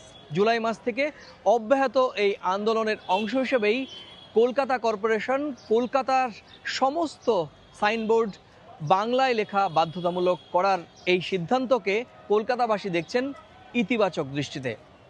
কলকাতা পৌর সংস্থার সামনে থেকে সুব্রত আচার্য, সময় সংবাদ। অবৈধ পথে ইউরোপ পাড়ি দিতে গিয়ে অনেকে প্রাণ হারান নৌকা উল্টে কিংবা দীর্ঘদিন অনাহারে থেকে। তবে এবার সেই ঝুঁকির সঙ্গে যুক্ত হয়েছে নতুন বিপত্তি। ইতালির একটি দৈনিকে প্রকাশিত প্রতিবেদনে বলছে, অভিবাসন প্রত্যাশীদের উদ্ধারকারী জাহাজে গুলি চালিয়ে শরণার্থীদের সমুদ্রে ফেলে দিয়েছে লিবিয়ান কোস্টগার্ড। গত কয়েক মাসে এ ধরনের কর্মকাণ্ড বাড়তে থাকায় এরই মধ্যে আন্তর্জাতিক আদালতে অভিযোগ দাখিল করেছে মানবাধিকার সংগঠনগুলো। ইতালি থেকে হাসান মাহমুদের তথ্য ও ছবিতে রিপোর্ট। উন্নত জীবনের আশায় মৃত্যুর ঝুঁকি পরোয়া না করে প্রতি বছর ভূমধ্যসাগর পাড়ি দেওয়ার চেষ্টা করেন হাজারো বাংলাদেশি। লক্ষ্য থাকে যে কোনো উপায়ে ইতালি পৌঁছানো। অনিশ্চিত সাগর যাত্রায় উত্তাল ঢেউয়ে নৌকা উল্টে কিংবা দীর্ঘদিন খাবার পানি না পেয়ে অনেকেই প্রাণ হারান। সেই ঝুঁকির সঙ্গে এবার যুক্ত হয়েছে নতুন আতঙ্ক। অভিযোগ উঠেছে অভিবাসন প্রত্যাশীদের উদ্ধারকারী জাহাজে গুলি চালিয়ে শরণার্থীদের সমুদ্রে ফেলে দিয়েছে লিবিয়ান কোস্টগার্ড। সম্প্রতি ইতালির একটি দৈনিকে প্রকাশিত প্রতিবেদনে বলা হয়, লিবিয়ান কোস্টগার্ড শরণার্থীদের সমুদ্রে ফেলে দিয়েছে। মেডিটেরেনিয়াস সেভিং হিউম্যান নামের এনজিও জানিয়েছে, গত আগস্টেও একইভাবে হামলার ঘটনা ঘটে। এমনকি উদ্ধারকারী জাহাজেও গুলি চালানো হয়। উদ্ধারকারীদের দাবি, শরণার্থীদের অন্তত 4 জন গুলিতে নিহত হয়েছেন। এসব ঘটনায় আন্তর্জাতিক আদালতে অভিযোগ দাখিল করেছে মানবাধিকার সংগঠনগুলো। প্রশাসন ও প্রবাসীরা বারবার নিরুৎসাহিত করলেও ইতালিতে থামছে না অভিবাসন প্রত্যাশী বাংলাদেশিদের ঢল। স্থানীয় সময় বুধবার বাংলাদেশ সহ বিভিন্ন দেশের 141 জন পৌঁছেছেন ইতালির লাম্পেদুসায়। চলতি বছর এ পর্যন্ত ভূমধ্যসাগর পাড়ি দিয়েছেন প্রায় 15,000 বাংলাদেশি। সময় সংবাদ, ইতালি। জলবায়ু পরিবর্তনের কারণে আগামী 25 বছরের মধ্যে অস্ট্রেলিয়ার প্রকৃতি আর মানুষের জীবনকে বড় বিপদের মুখে ফেলবে। নতুন এক প্রতিবেদনে বলা হয়েছে, সমুদ্রপৃষ্ঠের উচ্চতা বেড়ে উপকূলীয় এলাকার বসতি নিশ্চিহ্ন হতে পারে। একই সাথে হুমকির মুখে পড়তে পারে বিশ্বের বৃহত্তম প্রবাল প্রাচীর গ্রেট ব্যারিয়ার রিফের জীববৈচিত্র্য। SM আমিনুল রুবেলের রিপোর্টে বিস্তারিত। 2050 সালের মধ্যে সমুদ্র পৃষ্ঠের উচ্চতা বৃদ্ধির কারণে অস্ট্রেলিয়ার উপকূলে বসবাসকারী প্রায় 15 লাখ মানুষের জীবন ঝুঁকিতে পড়তে যাচ্ছে। দেশটির জাতীয় জলবায়ু ঝুঁকি মূল্যায়ন সংক্রান্ত প্রতিবেদনে বলা হয়েছে যে এ সময়ে বন্যা, ঘূর্ণিঝড়, তাপপ্রবাহ, খরা ও দাবানলের মতো বিপর্যয় আরও ঘন ঘন ঘটতে পারে। অস্ট্রেলিয়ার 87% মানুষ উপকূল থেকে 50 কিলোমিটারের মধ্যে বসবাস করে। সমুদ্রের পানি বাড়লে এসব এলাকার ছোট বড় অনেক শহর তলিয়ে যাবে। পাশাপাশি তাপমাত্রা বাড়তে থাকলে দেশ জুড়ে মরুকরণও বাড়বে বলে আশঙ্কা করা হচ্ছে। অস্ট্রেলিয়ার জলবায়ু পরিবর্তন মন্ত্রী ক্রিস বোয়েন বলেছেন, অস্ট্রেলীয়রা এরই মধ্যে জলবায়ু পরিবর্তনের প্রভাব টের পাচ্ছেন। দেশটি 1.5 ডিগ্রি সেলসিয়াসের বেশি উষ্ণায়নে পৌঁছে গেছে। এতে সিডনিতে তাপজনিত মৃত্যু 400 গুণ এবং মেলবোর্নে প্রায় 3 গুণ পর্যন্ত বাড়তে পারে বলে আশঙ্কা করছে বিশেষজ্ঞরা। অস্ট্রেলিয়ার উত্তরাঞ্চলের মরুভূমি ঘেরা ডারউইন অঞ্চলে তাপমাত্রা আরও বাড়লে পানির সংকট, স্বাস্থ্য ঝুঁকি, অবকাঠামোগত ক্ষতি আর প্রকৃতির উপর মারাত্মক চাপ তৈরি হবে। পাশাপাশি সমুদ্র উষ্ণ হলে হুমকির মুখে পড়বে গ্রেট ব্যারিয়ার রিফের জীববৈচিত্র্য। পরিবেশবিদরা বলছেন, উষ্ণতা না কমাতে পারলে অস্ট্রেলিয়ার অসংখ্য ছোট দ্বীপও সমুদ্রে তলিয়ে যাবে। SM আমিনুল রুবেল, সময় সংবাদ, অস্ট্রেলিয়া। সুইডেনের গোটল্যান্ড দ্বীপের ইতিহাস আর স্থানীয় চলচ্চিত্রের গৌরবময় অধ্যায় তুলে ধরছে ফোরে মিউজিয়াম।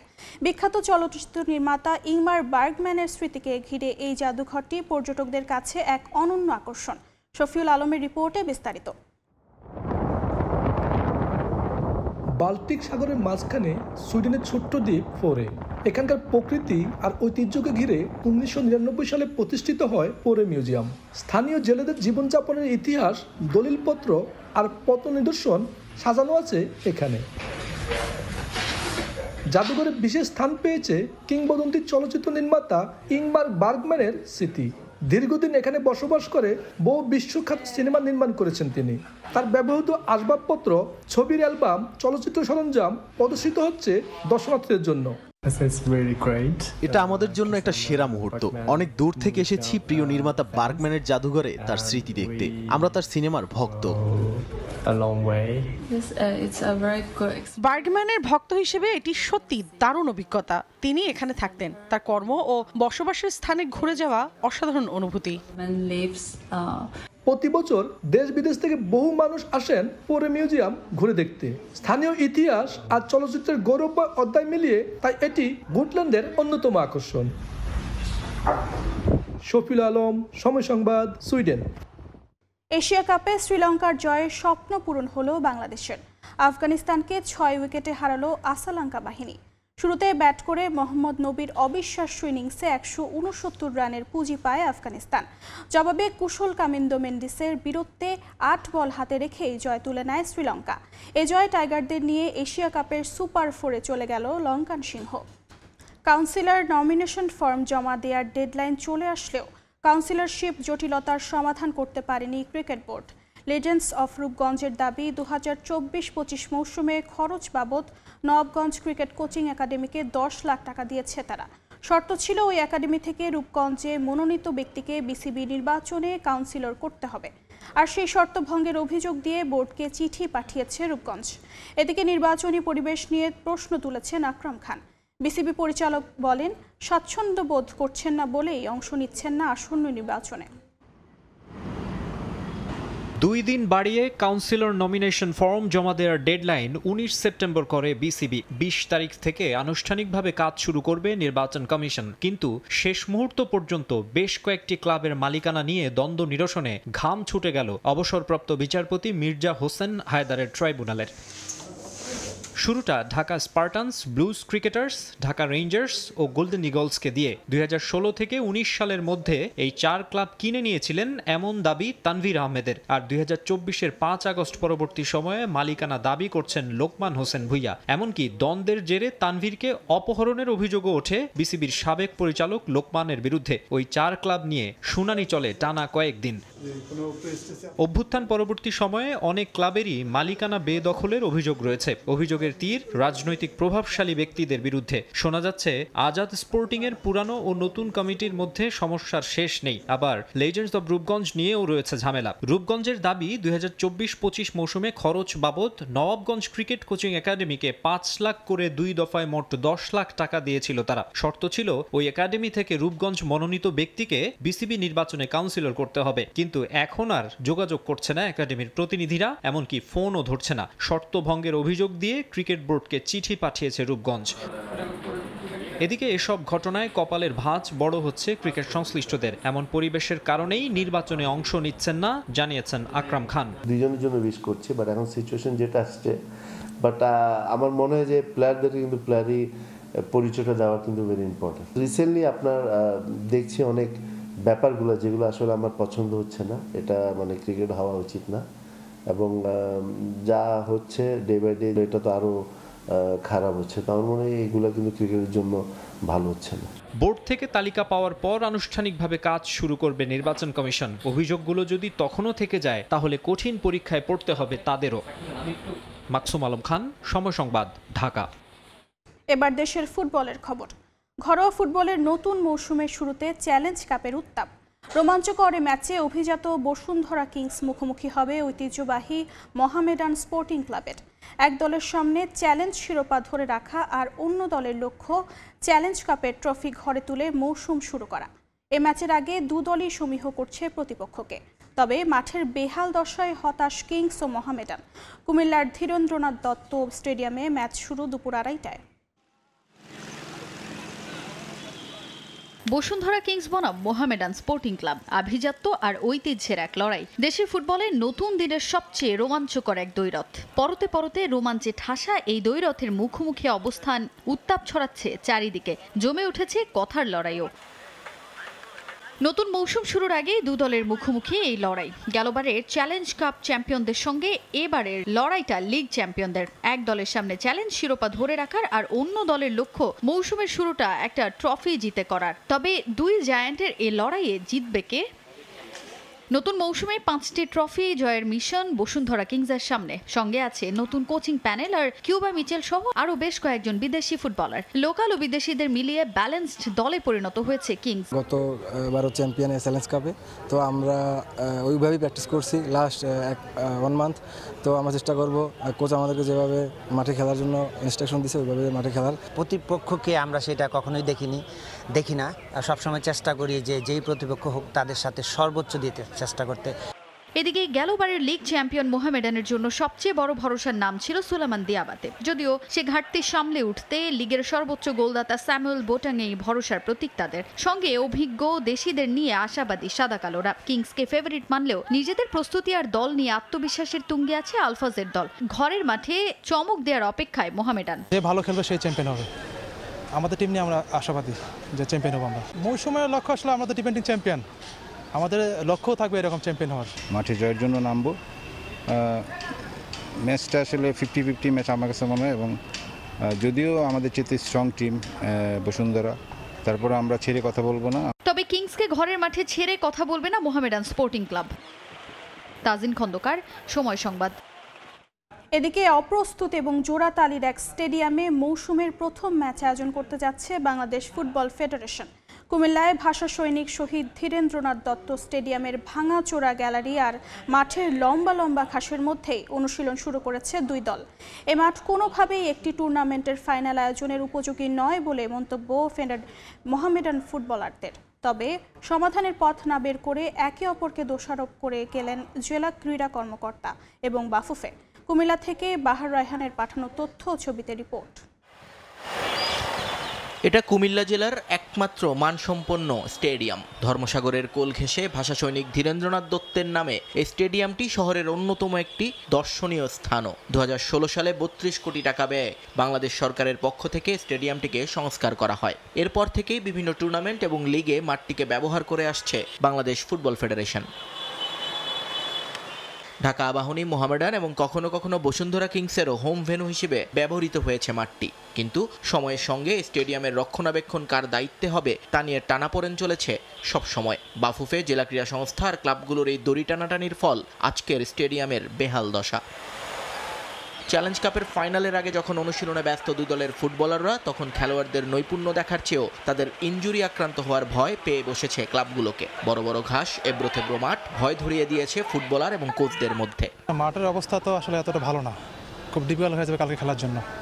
মাঠ অনেক নরম। খেলোয়াড়রা ভালো খেলারই চেষ্টা করে, বাট যদিও মাঠ অনুপযোগী, আরও আগের থেকে প্রস্তুতি নিলে হয়তো মাঠটা আরও ভালো হতো, ফুটবলটা আরও সুন্দর হতো। তো আসলে এই মাঠটা এখনও খেলার জন্য উপযোগী না, তারপরও খেলতে হবে। এরকম স্টেডিয়ামে খেলা আয়োজনের কোনো বিকল্প নেই আপাতত বাফুফের সামনে। তারা বরং দায় চাপালেন জেলা ক্রীড়া সংস্থার দায়সারা ভাবের উপর। যদিও জেলা ক্রীড়া সংগঠকদের অভিযোগ, ফেডারেশনের অবহেলার কারণেই এই দশা আজ স্টেডিয়ামের। লজিস্টিক সাপোর্ট নাই, এই ঘাস কাটার মেশিন নেই অনেক দিন যাবত। দীর্ঘদিন আপনি জানেন গত 18 বছর এই ধরনের ফান্ডই ছিল না। মোহামেডান আয়োজন করছে, এরাই ব্যবস্থা করবে। কিন্তু দেখতেছিলাম যে মোহামেডানও আমরা চিঠি দিয়েছি, মোহামেডানও অনাগ্রহ প্রকাশ করতে, স্বাভাবিক কারণে আমরা নিজ থেকে উদ্যোগ নিয়ে এই কাজটা করাচ্ছি। মাঠে খেলা গড়াইতেছে, আশা করি সামনের দিকে বড় খেলাগুলিতে মাঠ আরও সুন্দর হয়ে যাবে অল্প কিছুদিনের ভিতরে। এদিকে এই ঘটনায় কোনো পক্ষকেই দোষারোপ করতে রাজি নন স্থানীয় সাবেক খেলোয়াড়রা। তাদের একটাই দাবি, নিজেদের মধ্যে সমঝোতার মাধ্যমে দ্রুত মাঠটাকে খেলার উপযোগী করে তুলবেন দায়িত্বরতরা। আমরা আসলে কাউরে দোষ দেইনি, এটা হলো আমাদের সবারই সমন্বিতর অভাব। যতটুকু প্রয়োজন ছিল সবাই মিলে এই মাঠটাকে গতবারের যে খেলাটা হয়েছে ওইটার থেকেই চালু করা, মানে কন্টিনিউ করা উচিত ছিল। দর্শককে বলবো আপনারা ধৈর্য ধরেন, ইনশাল্লাহ এই মাঠ পরিপূর্ণভাবে আমরা সবাই সহযোগিতায় আমরা সুন্দর একটা মাঠ উপহার দিব ভবিষ্যতে। চলতি মৌসুমেও ধীরেন্দ্রনাথ দত্ত স্টেডিয়ামটিতে আয়োজন করা হবে বাংলাদেশ প্রিমিয়ার লিগ। তবে এবছর কাদের হোম ভেন্যু থাকছে তা এখনো নিশ্চিত করেনি বাফুফে। সময় সংবাদ, কুমিল্লা। অনূর্ধ্ব 17 সাফ চ্যাম্পিয়নশিপে আসরে শুভ সূচনা করল বাংলাদেশ দল। নিজেদের প্রথম ম্যাচে নেপালকে 4-0 গোলের বড় ব্যবধানে হারিয়েছে লাল সবুজের দল। ম্যাচে একটি করে গোল করেছেন সাব্বির, অপু, আরিফ ও মানিক। এ জয়ে এ গ্রুপের পয়েন্ট টেবিলের শীর্ষে উঠল গোলাম রব্বানির ছোটনের দল। ইন্টার মায়ামির সমর্থকদের জন্য সুখবর, একাধিক বছরের জন্য ক্লাবের সঙ্গে চুক্তি করতে যাচ্ছেন লিওনেল মেসি। চুক্তি নবায়নের খুব কাছাকাছি আছেন আর্জেন্টিনার বিশ্বকাপ জয়ের নায়ক। দুই পক্ষ একমত হলেই মেজর লিগ সকার কর্তৃপক্ষের কাছে তা পাঠানো হবে অনুমোদনের জন্য। ক্যারিয়ারের শেষ সময় পর্যন্ত মেসিকে মায়ামিতে রাখতে সব ধরনের চেষ্টা চালানো হবে বলে জানিয়েছেন হোর্হে মাস। লিওনেল মেসি যে কোনো ক্লাবের কাছে সোনার ডিম পাড়া হাঁস। মেসি থাকা মানেই পুরো দুনিয়ার চোখ সে ক্লাবের দিকে, তাই তাকে ধরে রাখতে চেষ্টার কমতি রাখে না ক্লাবগুলো। 2023 সালের 15 জুলাই পিএসজিতে নানা তিক্ত অভিজ্ঞতা শেষে যোগ দিয়েছিলেন ইন্টার মায়ামিতে। 2.5 বছরের সে চুক্তির মেয়াদ শেষ হয়ে যাবে দ্রুতই। ইন্টার মায়ামিতে যোগ দেওয়ার পরই ক্লাবকে প্রথমবারের মতো লিগস কাপের শিরোপা উপহার দেন মেসি। গত মৌসুমের সর্বোচ্চ পয়েন্টের রেকর্ড গড়ে মেজর লিগ সকারে নিয়মিত মৌসুমের সেরা দলের পুরস্কার সাপোর্টার্স শিল্ড জয় করে নেয় মায়ামি। পরে মূল ট্রফির লড়াইয়ে তারা হেরে যায় প্লে অফে।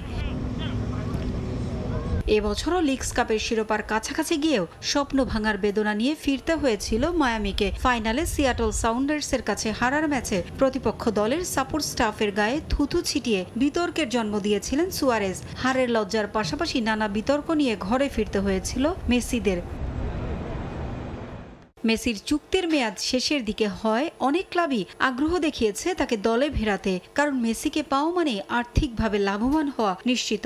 তাই তো আর কোনো ঝুঁকি নেয়নি ইন্টার মায়ামি। এবার আর্জেন্টাইন তারকার সঙ্গে একাধিক বছরের চুক্তি করতে যাচ্ছে ফ্লোরিডার ক্লাবটি। এরই মধ্যে চুক্তি নবায়নের খুব কাছাকাছি পৌঁছে গেছে দুপক্ষ। সবকিছু ঠিক হয়ে গেলেই মেজর লিগ সকার কর্তৃপক্ষের কাছে অনুমোদনের জন্য পাঠানো হবে।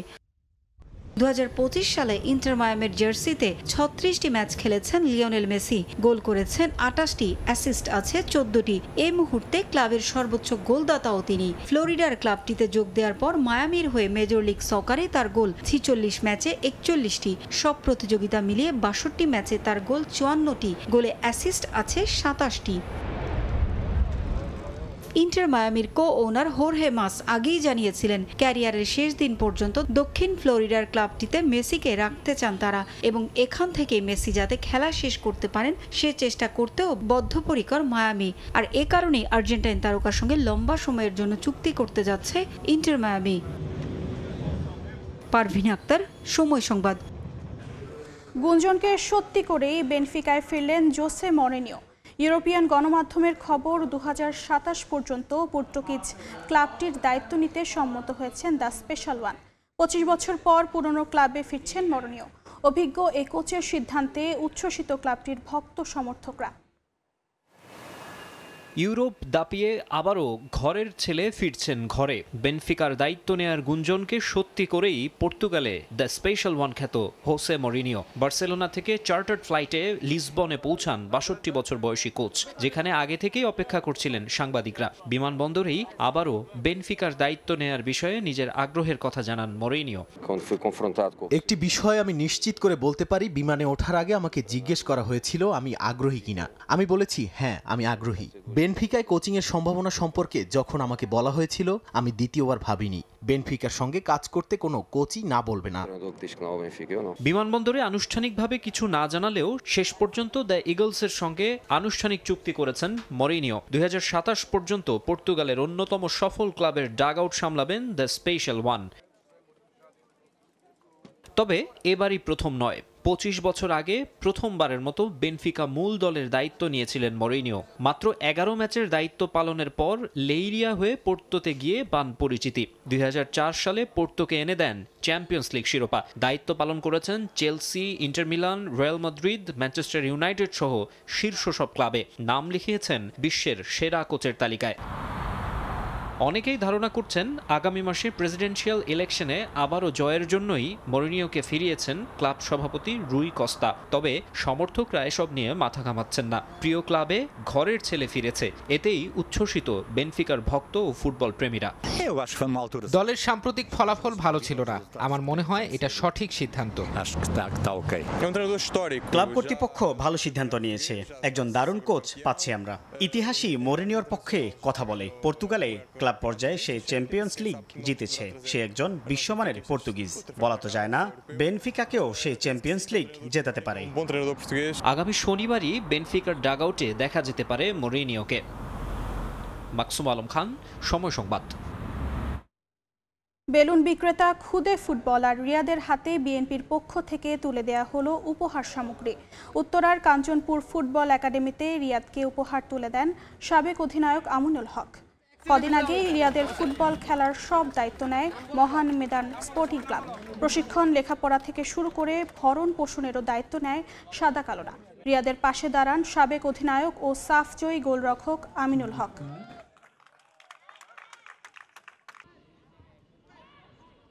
এবং আবারও আমাদের আজকের যে বিশেষ অতিথি প্রধান অতিথি মোহাম্মদ আমিনুল হক, তাকে বাংলাদেশের আনাচে কানাচে থাকা সকল প্রতিভাবান খেলোয়াড়কে আমরা একটি জায়গায় আবদ্ধ করে আমরা বাংলাদেশকে একটি ভবিষ্যৎ ক্রীড়াঙ্গনের বাংলাদেশ প্রদানের মাধ্যমে আমরা সামাজিকভাবে রাজনীতিতে যেভাবে আমরা গুণগত পরিবর্তন আনতে চাচ্ছি, ঠিক একইভাবে বাংলাদেশের ক্রীড়াঙ্গনে পরিবর্তনের মাধ্যমে বাংলাদেশের একটি সামাজিক একটি পরিবর্তন আমরা আনতে চাই। বাংলাদেশ নৌবাহিনীর ব্যবস্থাপনায় হয়ে গেল আন্তঃবাহিনী সাঁতার, ওয়াটার পোলো ও ডাইভিং প্রতিযোগিতা। বনানীতে নৌবাহিনীর সদর দফতর সুইমিং কমপ্লেক্সে এই প্রতিযোগিতা অনুষ্ঠিত হয়েছে।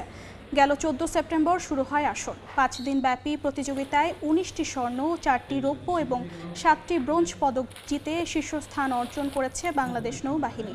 আর 4টি স্বর্ণ, 19টি রৌপ্য ও 12টি ব্রোঞ্জ জিতেছে বাংলাদেশ সেনাবাহিনী। 4টি ব্রোঞ্জ জিতে তৃতীয় হয়েছে বিমান বাহিনী।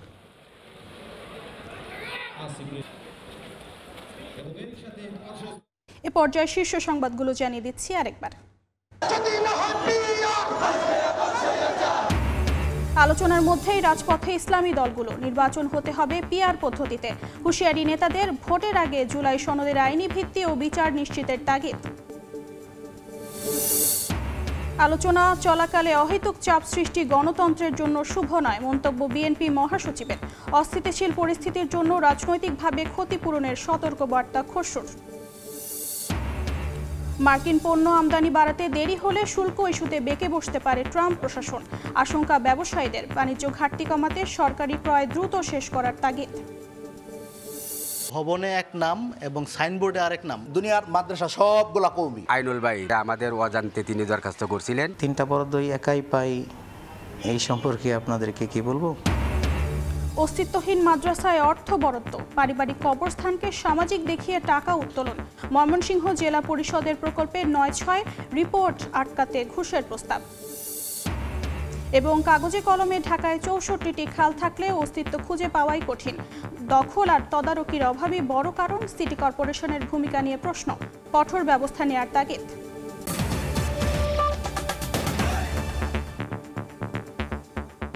এই ছিল ভোরের সময়ে। সকালের সময় সঙ্গে থাকবেন সহকর্মী জুম্মান সাদিক জাভলিন।